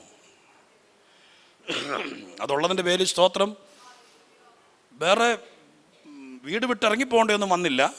പക്ഷെ ഒരു സ്വസ്ഥത ഉണ്ടാവില്ല. എല്ലാം ഉണ്ട്, ആ കൂടെ ഒരു പ്രതിയോഗിയും കൂടി നമ്മളങ്ങ് ചില്ലിട്ട് വെച്ചേക്കുവാണെങ്കിൽ മിക്കവാറും എല്ലാം ഉള്ളത് കൊണ്ടും അതിൻ്റെ സന്തോഷം അനുഭവിക്കാൻ പറ്റുകയില്ല. ഞാൻ പുറകെ തെളിയിക്കാൻ പോവുക. അങ്ങനെ അതിനകത്ത് കയറണോ വേണ്ടെന്ന് ചോദിച്ചുകൊണ്ടിരിക്കുക ദൈവത്തോട്. സ്തോത്രം.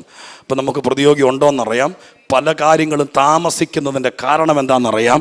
പല വിഷയത്തിൻ്റെയും സ്തോത്രം ചുരുള് കിടക്കുന്ന എവിടെയാണെന്നറിയാം. ഞാൻ നിങ്ങളുടെ ആമുഖത്തിൽ പറയുന്നു, അത്രയും വിശദീകരിപ്പനി സമയം കിട്ടാതെ പോയാലും പറയുന്നു, ജീവിതത്തിൽ ഒരു പ്രതിയോഗി ഉണ്ടാകാൻ നമ്മൾ അവസരം ഉണ്ടാക്കരുത്. ഈ ഉപവാസത്തിനകത്ത് അങ്ങനെ വല്ലതും ഉണ്ടെന്ന് തോന്നിയാൽ ദൈവത്തോട് പറഞ്ഞ പ്രതിയോഗിയെ ദൈവമായ കർത്താവ് സ്തോത്രം ഒന്നുകിൽ അതിനൊരു പരിഹാരം ദൈവമായ കർത്താവ് ഉണ്ടാക്കിയെങ്കിലേ പ്രാർത്ഥനയുടെ മറുപടി തന്നാലും അത് അനുഭവിക്കാൻ പറ്റുള്ളൂ. സ്തോത്രം. ഒരു വാക്ക് നമുക്ക് രാജാക്കന്മാരുടെ പുസ്തകത്തിൽ നിന്ന് വായിച്ചേ. രാജാക്കന്മാരുടെ പുസ്തകത്തിൽ നിന്ന് വായിച്ചാട്ടെ. 1 രാജാക്കന്മാർ 5-ാം അധ്യായത്തിന് 4-ാം വാക്യം വായിച്ചു. 1 രാജാക്കന്മാർ 5-ാം അധ്യായം അതിൻ്റെ 4-ാമത്തെ വാക്യം വായിച്ചാട്ടെ. 1 രാജാക്കന്മാർ 5-ാം അധ്യായത്തിൻ്റെ 4-ാം വാക്യം. ഇപ്പോൾ ഒരു പ്രതിയോഗിയോ വിഘ്നമോ ഇല്ല.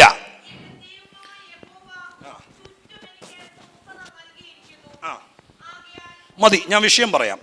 5-ാം അധ്യായത്തിൻ്റെ തുടക്കം, ശലോമോനെ അവൻ്റെ അപ്പന് പകരം രാജാവായിട്ട് അഭിഷേകം ചെയ്തു എന്ന് സോർ രാജാവായ ഹീരാം കേട്ടിട്ട് ഭൃത്യന്മാരെ അവൻ്റെ അടുക്കൽ അയച്ചു. ഹീരാം എല്ലായ്പ്പോഴും ദാവീദിൻ്റെ സ്നേഹിതനായിരുന്നു.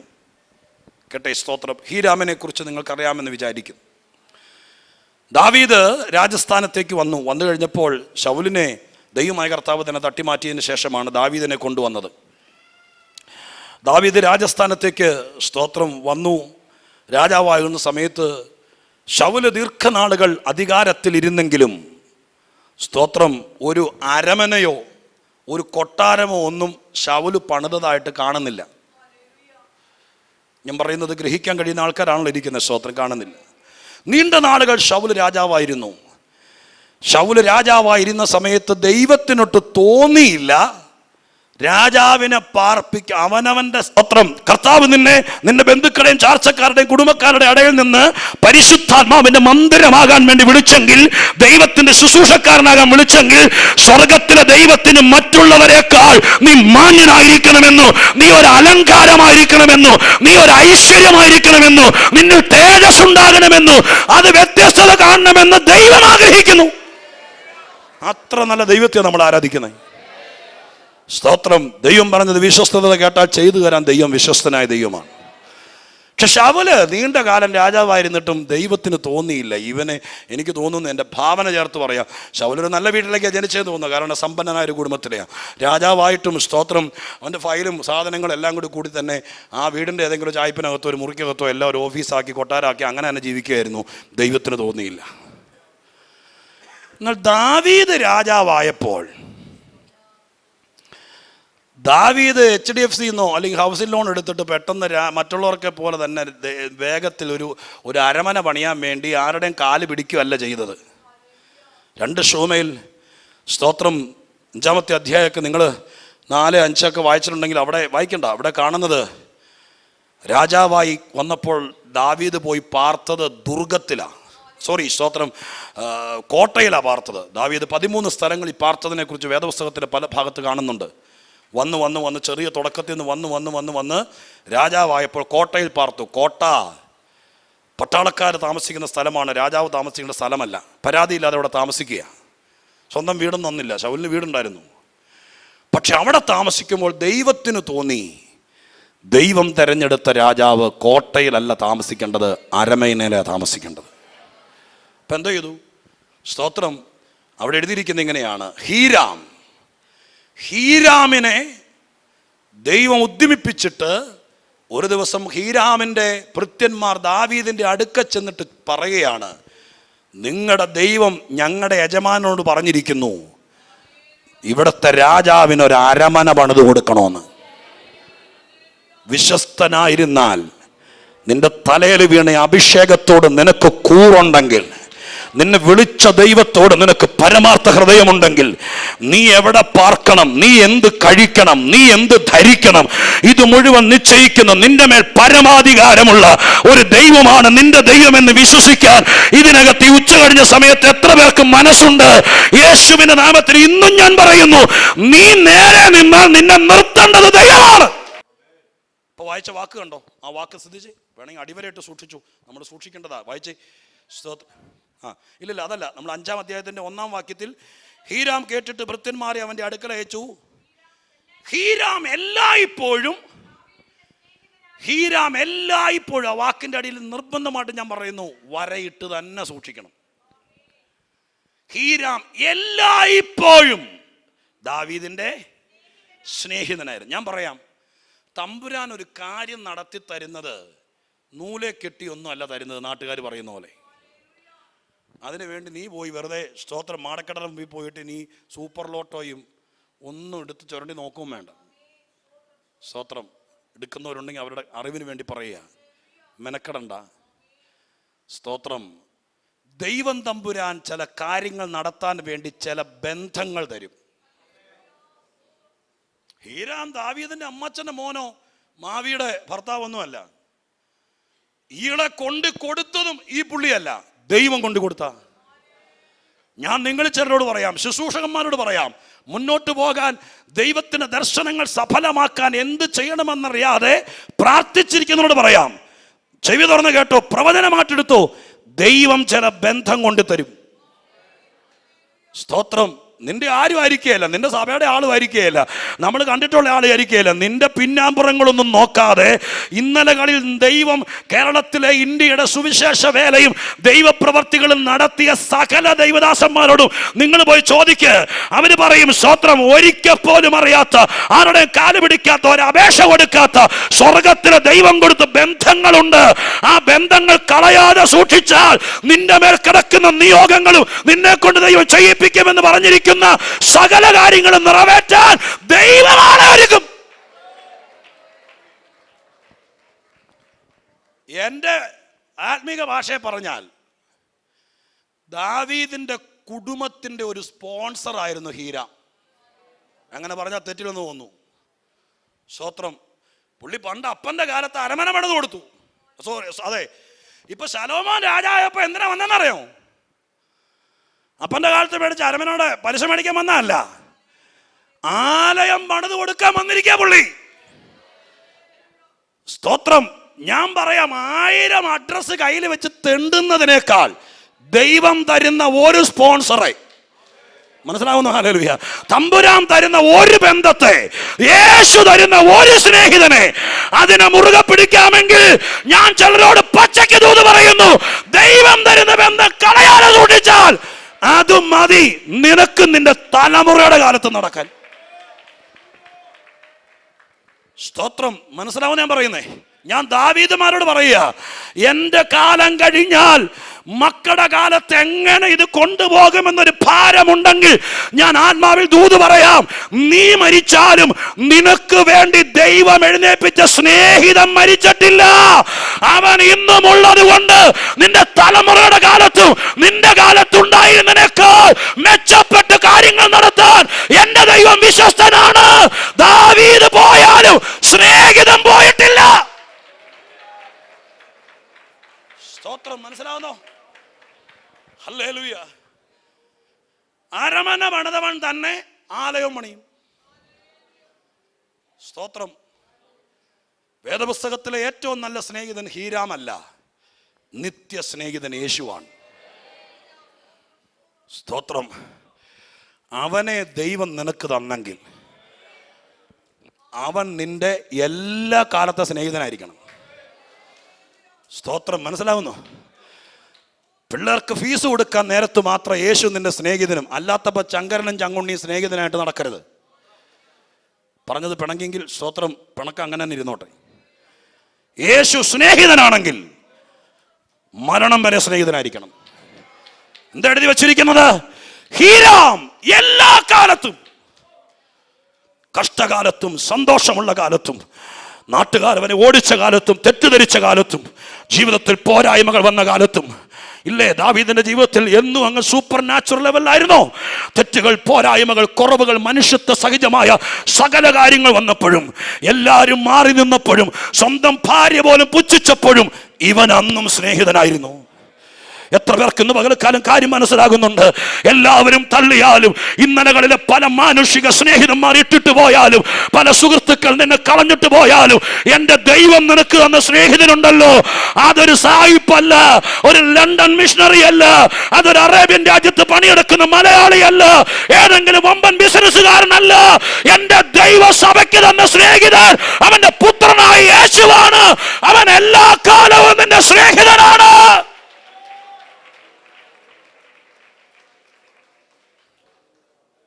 ഒരു ഉപദേശം കൂടി പറയാം ഞാൻ കൂടെ, കേട്ടോ. സ്തോത്രം.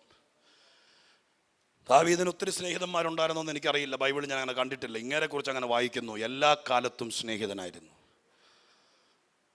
ഒരുത്തനെ സ്നേഹിതനായി കിട്ടിയാൽ അവസാനം വരെ ആ സ്നേഹബന്ധം കീപ്പ് ചെയ്യണം.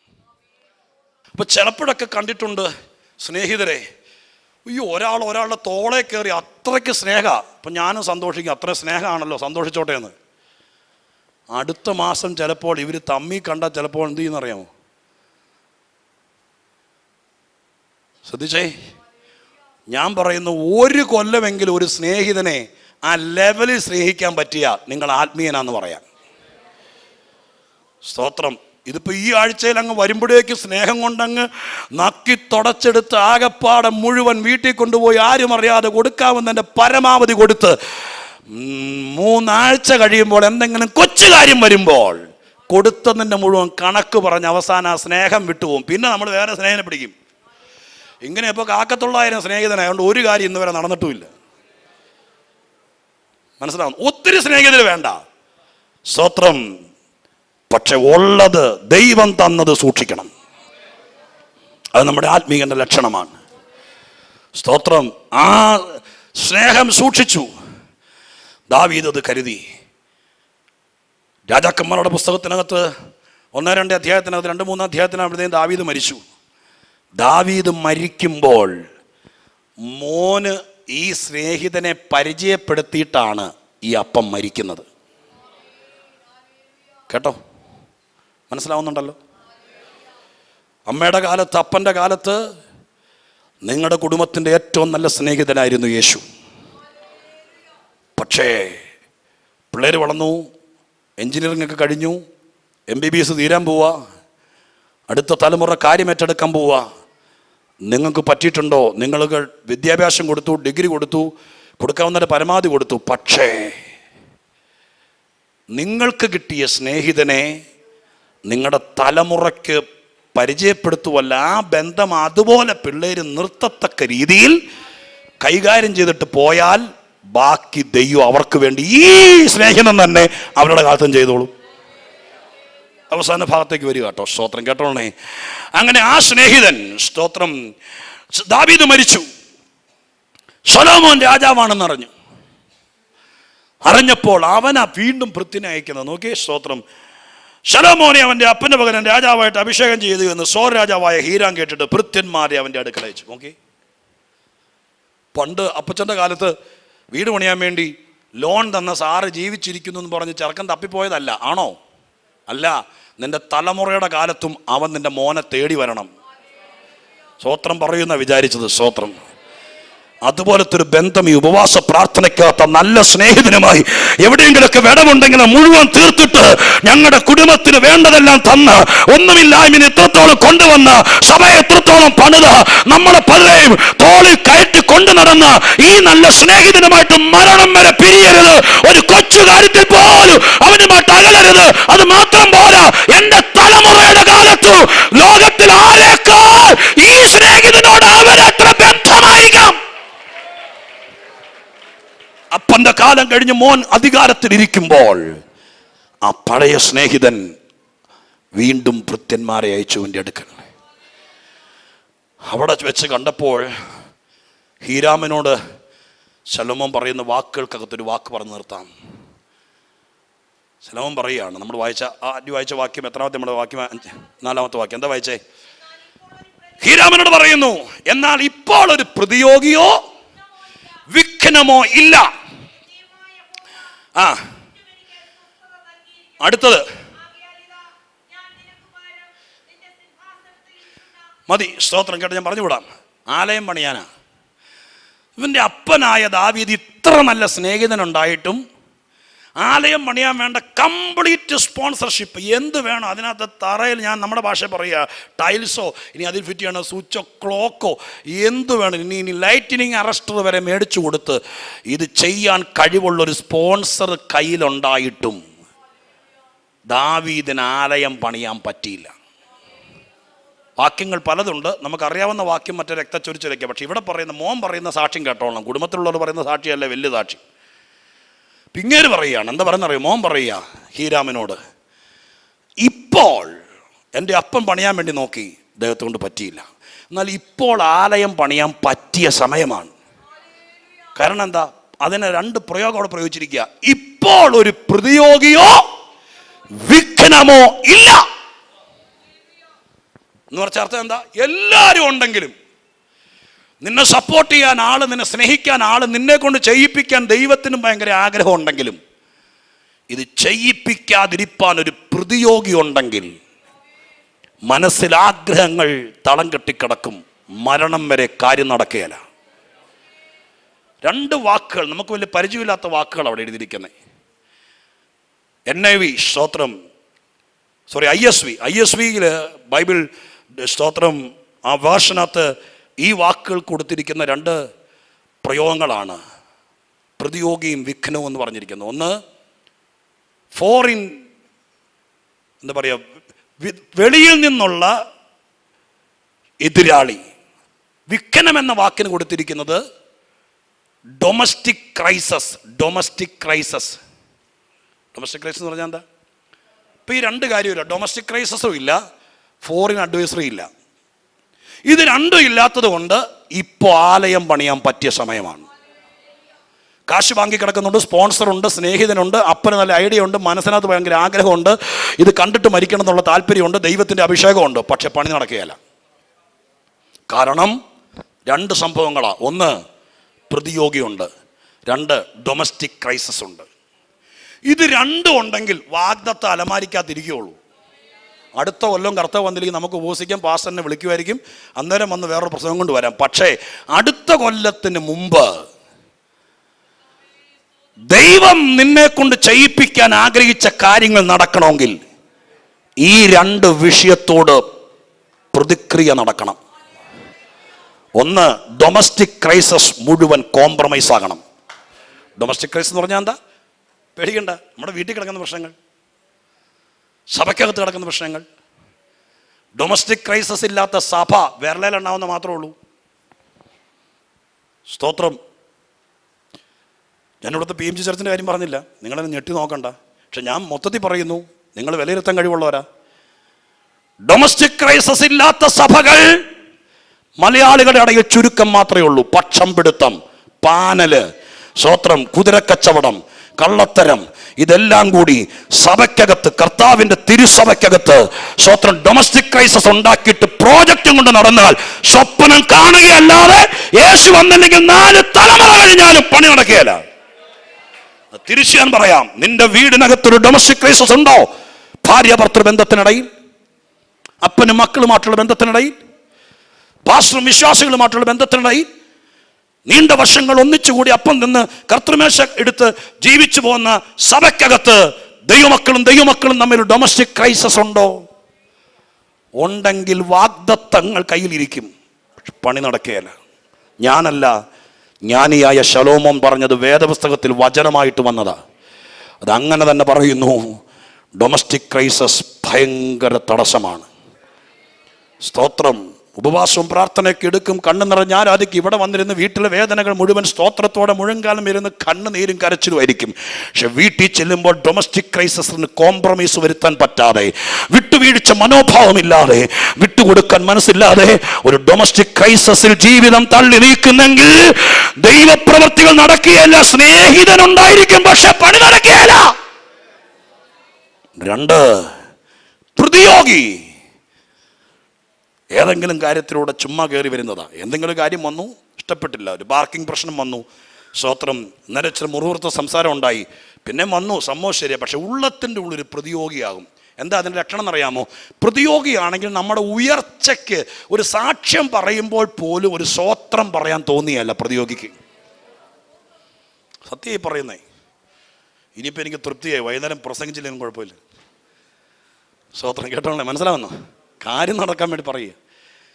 പ്രതിയോഗി ഉണ്ടെങ്കിൽ നമ്മൾ പറയും, എൻ്റെ കൊച്ച് ദൈവത്തിൻ്റെ സഭ പ്രാർത്ഥിച്ചു, ഉപവാസം എടുത്തു, സ്തോത്രം, പാസ്റ്ററോട് പറഞ്ഞിരുന്നു, സഭാമധ്യത്തിൽ ഞാൻ പറഞ്ഞു ഓർക്കുന്നുള്ള റിസൾട്ട് വന്നു, 7 A+ എന്ന് പറയുമ്പോഴേക്കും പ്രതിയോഗി അതിനകത്തെങ്ങാനുണ്ടെങ്കിൽ പുള്ളി ബൈബിളിനിടയ്ക്ക് പേപ്പർ കൊണ്ടുവന്നിട്ട് കോളം വെട്ടിക്കൊണ്ടിരിക്കുക. അന്നേരം നമ്മൾ വിചാരിക്കുക അണ്ടർലൈൻ ചെയ്യുവാന്ന്. അല്ല, നീ പറഞ്ഞതിന് ഒരു സ്തോത്രം പറയാൻ മനസ്സില്ലാത്തത് കൊണ്ട്, നിന്റെ പ്രതിയോഗിയെപ്പോലെ നിൽക്കുന്നതുകൊണ്ട്, നിന്റെ ഉയർച്ചയിൽ സന്തോഷിക്കാൻ പറ്റാത്തത് കൊണ്ട് പുള്ളി കോളം വെട്ടിയതാ. ഞാൻ പറയാം, അങ്ങനെ ഒരു പ്രവണത ഉണ്ടെങ്കിൽ പരിശുദ്ധ സഭയ്ക്കകത്താ പറയുന്നത്. സ്നേഹിതനുണ്ടാകും, അഭിഷേകം ഉണ്ടാകും, ആഗ്രഹം ഉണ്ടാകും, മുഴങ്കാലും അടക്കി പ്രാർത്ഥന ഉണ്ടാകും, പക്ഷെ പണി നടക്കുകയില്ല. ഇപ്പോൾ ദൈവം പറയുന്നു, ഉപവാസ പ്രാർത്ഥന തീരുമ്പോഴേക്കും ഈ വാക്ക് ഒന്ന് അടിവരയിട്ടിട്ട് പ്രാർത്ഥിക്കണം. കൈകോർത്ത് പിടിച്ചു പറ്റുമെങ്കിൽ പ്രാർത്ഥിക്കണം. നിങ്ങൾ ഒന്നിച്ചു കൂടുമ്പോഴൊക്കെ പ്രാർത്ഥിക്കണം, കർത്താവേ, ഞങ്ങളുടെ വീട്ടിൽ ഒരു പ്രതിയോഗി എഴുന്നേൽക്കരുത്, ഞങ്ങളുടെ കുടുംബത്തിൽ ഒരു ഡൊമസ്റ്റിക് ക്രൈസിസ് വരരുത്, ഞങ്ങളുടെ സഭ കർത്താവ് വരാൻ താമസിച്ചാൽ ഇനിയും നിൽക്കട്ടെ, ഒരു 50 കൊല്ലോടെ ഒരു ഡൊമസ്റ്റിക് ക്രൈസിസ് വരരുത്, ഒരു പ്രതിയോഗി ഉണ്ടാകരുത്. ജീസസ്. കുറെ കാലത്തേക്ക് കാര്യങ്ങളെ തടഞ്ഞു വെക്കാൻ പറ്റും. അതിന്ന് തീരണം. നെഹമ്യാവിൻ്റെ പുസ്തകത്തിലെ പ്രസംഗം വൈകുന്നേരം പ്രസംഗിക്കാം. നമുക്കിപ്പോൾ കണ്ണടയ്ക്കാം, 1 മിനിറ്റോടെ പ്രാർത്ഥിക്കാം. എല്ലാ കണ്ണും അടച്ചാട്ടെ. ഈ പ്രാർത്ഥനയും കൂടി കഴിഞ്ഞിട്ടേ പോകാവൂന്ന് വിനീതമായിട്ട് ഞാൻ അപേക്ഷിക്കുന്നു. എല്ലാ കണ്ണും അടച്ചാട്ടെ. ആത്മാവ് കുറേ കാര്യങ്ങളൊക്കെ ശാസിക്കുന്നത് പോലെ, ഒരപ്പൻ മകനെ ശാസിക്കുന്നത് പോലെയൊക്കെ ഇതിനിടയിൽ എനിക്ക് ഫീൽ ചെയ്തു. എന്നോടും ദൈവം സംസാരിച്ചു. മൊത്തത്തിലൊന്ന് വിലയിരുത്ത്. ഒരു പ്രതിയോഗി എൻ്റെ ആയുസ്സിൽ, ഒരു ശത്രുവായി ഏതെങ്കിലും വിഷയത്തിൽ ആരെങ്കിലും ഒരു അസംതൃപ്തി ഉണ്ടോ? അങ്ങനൊരു തോന്നൽ, ചുമ്മാ മനസ്സിനകത്തൊരു പാനൽ ഉണ്ടായി വരുന്നുണ്ടെങ്കിൽ ഈ പ്രാർത്ഥനയ്ക്കകത്ത് യേശുവിൻ്റെ നാമത്തിൽ ശാസിച്ചിട്ട് അതിൽ നിന്നൊക്കെ നമ്മൾ ഊരിപ്പോരണം. നമ്മളറിയാതെ വലിയ തടസ്സങ്ങൾ വന്നു വീഴും. ദൈവം സ്നേഹിതനായി നിൻ്റെ കൂടെയുണ്ട്.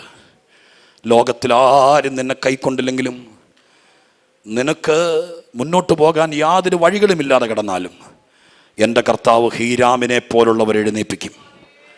നീ പോകണ്ട, നിൻ്റെ അടുക്കലേക്ക് അവൻ ആളെ പറഞ്ഞയക്കും. നിന്നെക്കുറിച്ച് സകല ഡീറ്റെയിൽസ് എടുത്തുകൊണ്ട് അവർ പോവും.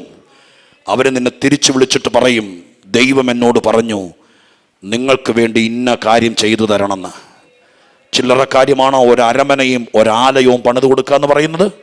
അതിന് വേണ്ട മെജോറിറ്റി സാധനങ്ങൾ എത്തിക്കുക എന്ന് പറയുന്നത്? എന്നേക്കുമുള്ളൊരു സ്നേഹിതൻ ഹീരാമല്ല സഭയെ സംബന്ധിച്ച് കർത്താവായ യേശുവ. അവനുള്ളിടത്തോളം കാലം നിന്റെ ആരാധനാലയത്തിൻ്റെ പണി നടക്കും. അവനുള്ളിടത്തോളം കാലം നീ എന്നും വാടക വീട്ടി കിടക്കും. ഞാൻ പ്രോസ്പിരിറ്റി അല്ല. നിനക്ക് ദൈവം ശുശ്രൂഷയ്ക്കുള്ള മുഖാന്തരങ്ങൾ തരും.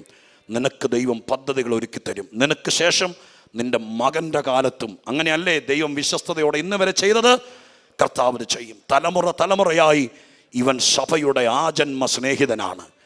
പക്ഷേ ഇത്ര നല്ല സ്നേഹിതനെ കിട്ടുമ്പോഴും മറുവശത്ത് മനുഷ്യനെ പ്രതിയോഗിയാക്കുന്ന പിശാച് അസൂയയുടെ കണ്ണുകൊണ്ട് നിനക്ക് നന്മ വരാതിരിപ്പാൻ മനസ്സുകൊണ്ട് കുശുമ്പെടുത്തും എതിർപ്രാർത്ഥന നടത്തിയും നിന്നെ ഒതുക്കാൻ വേണ്ടി നോക്കുന്ന സകല തന്ത്രങ്ങളും ഉപവാസ പ്രാർത്ഥനയുടെ പ്രധാനപ്പെട്ട ദിവസം, ഈ അവധി ദിവസം എല്ലാവരും കൂടി വന്ന ദിവസം ഉച്ചയ്ക്ക് 1:30 സമയത്ത് ആത്മാവിൽ ജനം ഒരുമിച്ച് അതിനെ എറിഞ്ഞു കളയുമ്പോൾ, യേശുവിന്റെ നാമത്തിൽ കേട്ട ദൂതുകളെ മുറുകെ പിടിച്ച് ആത്മശക്തിയോടെ എറിഞ്ഞു കളയുമ്പോൾ, ഒരുമിച്ചൊന്ന് പ്രതികരിക്കുമ്പോൾ, ഈ വാക്കിനെ ഒന്ന് മുറുകെ പിടിക്കുമ്പോൾ, സ്വത്രം സ്വത്രം സ്വത്രം സ്വത്രം സ്വത്രം Rukabala dirajala bautana hamdaradi alka prabana praudara rivamda prabana bachadiana rasya.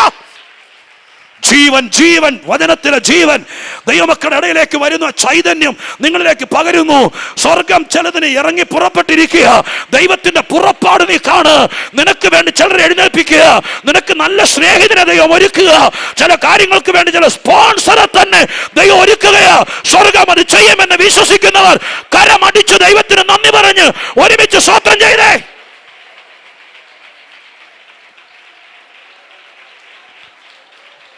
കരമടിച്ച് കരമടിച്ച് അന്യഭാഷയുടെ ഒരു അല്പസമയം കൂടെ എല്ലാരും കൂടെ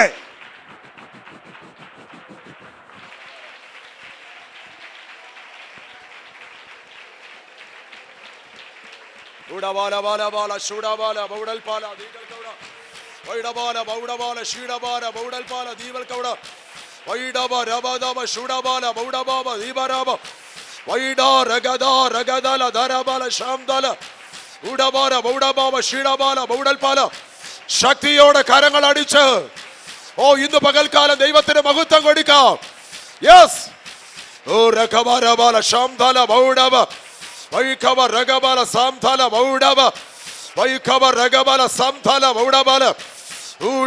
അടയ്ക്കാം. കർത്താവിന്റെ കരത്തിലേക്ക് ഇന്ന് പകൽക്കാലം നമ്മെ തന്നെ സമ്പൂർണ്ണമായി സമർപ്പിക്കാം. പ്രാർത്ഥനാവീരനായ നെഹമ്യാവിനെ കുറിച്ച് പ്രാരംഭമായി നാം കേൾക്കുവാൻ തക്കവണ്ണം സഹായിച്ചല്ലോ. യെരൂശലേമിന്റെ മതിൽ ഇടിഞ്ഞും വാതിലൊക്കെയും ശത്രു തീ വെച്ച് ചുറ്റും കിടക്കുന്നു എന്ന് കേട്ടപ്പോൾ ആ ഭക്തൻ ഉന്നതമായ സ്ഥാനങ്ങൾ വെടിഞ്ഞ് കുറെ കാലത്തേക്ക് ദൈവസന്നിധിയിൽ കണ്ണുനീരോടെ, ദുഃഖത്തോടെ, ഉപവാസത്തോടെ, പ്രാർത്ഥനയോടെ മുഴങ്കാൽ മടക്കിയപ്പോൾ ആ ഭക്തനെ ദൈവം ഉപയോഗിപ്പാൻ തക്കവണ്ണം ഇടയായി തീർന്നു. യെരൂശലേം ദൈവ മതിൽ പണിയിപ്പിക്കുകയില്ല, ആ പട്ടണം പണിയിപ്പിക്കുകയില്ല എന്ന് ശത്രു വാതുകെട്ടി വെല്ലുവിളിക്കുമ്പോൾ ഹല്ലേലൂയ. പ്രാർത്ഥിച്ച തന്റെ ഭക്തനെ കൊണ്ട് അവൻ ദൈവത്തിന്റെ കരം അനുകൂലമായി വെളിപ്പെട്ട് അതിന്റെ മതിൽ പണിത് വാതിലൊക്കെയും പണിതുറപ്പിച്ചു എങ്കിൽ ദൈവാത്മാവ് ഇന്ന് പകൽ നമ്മോട് സംസാരിച്ചല്ലോ, ചിലത് പണിയിപ്പിക്കുകയില്ല എന്ന് ശത്രുവാദ് കെട്ടുമ്പോൾ നീ അടങ്ങിയിരിപ്പാനല്ല, ദൈവമുഖത്തേക്ക് നോക്കി കണ്ണുനീരോടെ പ്രാർത്ഥിച്ചാൽ ദൈവം അതിന്മേൽ പ്രവർത്തിക്കുമെന്ന് പരിശുദ്ധാത്മ നമ്മോട് ഹൃദയമായി സംസാരിച്ചല്ലോ. ഒരു പ്രതിയോഗി ഉണ്ടാകാതിരിപ്പാൻ നാം ശ്രമിക്കണമെന്ന് ദൈവത്തിന്റെ ആത്മാവ് നമ്മോട് ഇടപെട്ടല്ലോ. ഹല്ലേലൂയ. തുടർന്ന് ഒരു നല്ല സ്നേഹിതനെ കുറിച്ച്, ദാവീദിന്റെ നല്ല സ്നേഹിതനായി ഹീരാം, തുടർന്ന് ശലോമോന്റെ സ്നേഹിതനായി അവന് വേണ്ടി വൻ കാര്യങ്ങളെ ചെയ്തു കൊടുത്തു. നമ്മുടെ ജീവിതത്തിൽ നല്ല സ്നേഹിതനുണ്ട്, അത് മറ്റാരുമല്ല, കർത്താവായ യേശു ക്രിസ്തുവാണ്. ആ നല്ല സ്നേഹിതന്റെ സ്നേഹം തിരിച്ചറിഞ്ഞുകൊണ്ട് നമ്മുടെ ജീവിതത്തിന്റെ ഓരോ പ്രയാസവേളയിലും, ഓരോ ദുഃഖവേളയിലും, ഓരോ ദുരിതവേളയിലും ആ സ്നേഹിതൻ നമുക്ക് വേണ്ടി ചെയ്യുന്ന വൻ കാര്യങ്ങളെ ഓർത്തുകൊണ്ട്, ഇനിയും ചെയ്യാൻ പോകുന്ന ആ വൻ പ്രവർത്തികളെ ഓർത്തുകൊണ്ട് കർത്താവിന്റെ കരത്തിലേക്ക് നമ്മെ തന്നെ പൂർണ്ണമായി സമർപ്പിക്കാം. തീരുമാനത്തോടെ പറയാം, കർത്താവെ അങ്ങ് മതി എൻ്റെ ജീവിതത്തിൻ്റെ എല്ലാ അനുഭവങ്ങളിലും അങ്ങ് മാത്രം മതി കർത്താവെ. ഞാൻ ഒറ്റപ്പെടുമ്പോൾ, ഞാൻ രോഗിയായി മാറുമ്പോൾ, ഞാൻ വേദനയിലൂടെ കടന്നു പോകുമ്പോൾ, പ്രയാസത്തിലൂടെ കടന്നു പോകുമ്പോൾ, കർത്താവെ അങ്ങ് മാത്രം എൻ്റെ ജീവിതത്തിൽ മതി. Hallelujah, hallelujah. കർത്താവിനോട് ചേർന്ന് നടക്കുവാൻ, കർത്താവിനോട് ചേർന്നായിരിക്കാൻ പൂർണ്ണമായൊരു തീരുമാനം നമുക്കിന്ന് പകൽക്കാലം എടുക്കാം. നമ്മെ തന്നെ കർത്താവിന്റെ കരങ്ങളിലേക്ക് സമർപ്പിക്കാം. വചനം സംസാരിപ്പാൻ തന്റെ വൃത്തനെ കർത്താവ് അധികാരപ്പെടുത്തിയല്ലോ. ശക്തിയോടെ മൂർച്ചുള്ള ആയുധമായി ഈ പകൽക്കാലം കർത്താവ് ഉപയോഗിച്ചല്ലോ. വൈകിയ നിമിഷത്തിലും കർത്താവ് ശക്തിയോടെ ഉപയോഗിപ്പാൻ നമുക്ക് പ്രാർത്ഥിക്കാം. തലമുറക്കിരിക്കുന്ന എല്ലാ ജീവിതങ്ങളെ ഓർക്കാം, കർത്താവിന്റെ അഭിഷിക്തന്മാരെ ഓർക്കാം, പൂർണ്ണമായും ഭാഗികമായി ഉപവസിക്കുന്ന എല്ലാ ദൈവജനത്തെ ഓർത്ത് പ്രാർത്ഥിക്കാം. എല്ലാവരെയും കർത്താവ് പിന്നെ ബലപ്പെടുത്തുവാനായി ഈ ഉപവാസം ഏവർക്കും, പ്രസ്ഥാനത്തിനും ദൈവസഭകൾക്കും ഒരു അനുഗ്രഹമായി മാറുവാൻ നമുക്ക് ദൈവത്തോട് പ്രാർത്ഥിക്കാം. നാം എല്ലാവരും പ്രാർത്ഥനയോടെ ദൈവത്തിന്റെ പാദപീഠത്തിലായിരിക്കുമ്പോൾ കർത്താവിന്റെ ദാസൻ പാസ്റ്റർ കെ ജോസഫ് മുൻപോട്ട് കടന്നു വന്ന് പ്രാർത്ഥിച്ച് ഈ പകൽക്കാലത്തെ മീറ്റിംഗ് ഇവിടെ പര്യവസാനിക്കും. നമ്മുടെ കണ്ണുകളെ അടയ്ക്കാൻ നമുക്ക് പ്രാർത്ഥിക്കാം. ഞങ്ങളുടെ പരിശുദ്ധ ദൈവമേ, സ്വർഗീയ പരമപിതാവേ, അങ്ങയുടെ സന്നിധിയിൽ ഞങ്ങൾ മുട്ടുകുട്ടുന്നു. അവിടുത്തെ വിലയേറിയ ഭക്തനെ വളരെ പ്രഭാത സമയത്ത് ദീർഘദൂര യാത്ര ചെയ്ത് ഇവിടെ എത്തുവാൻ, ദൈവവചനത്തിലെ ഘനമേറിയ നിർണയങ്ങൾ ശക്തിയോടെ പ്രസ്താവിപ്പാൻ, അത് ഞങ്ങളുടെ ജീവിതത്തിൽ ഉടയേണ്ടതെല്ലാം ഉടയ്ക്കുവാൻ, പണിയേണ്ടതെല്ലാം പണിയപ്പെടുവാൻ ഇന്ന് പകൽവേളയിൽ കർത്താവെ ദൈവഭൃത്യനെ ഉപയോഗിച്ചതിനായി സ്തോത്രം.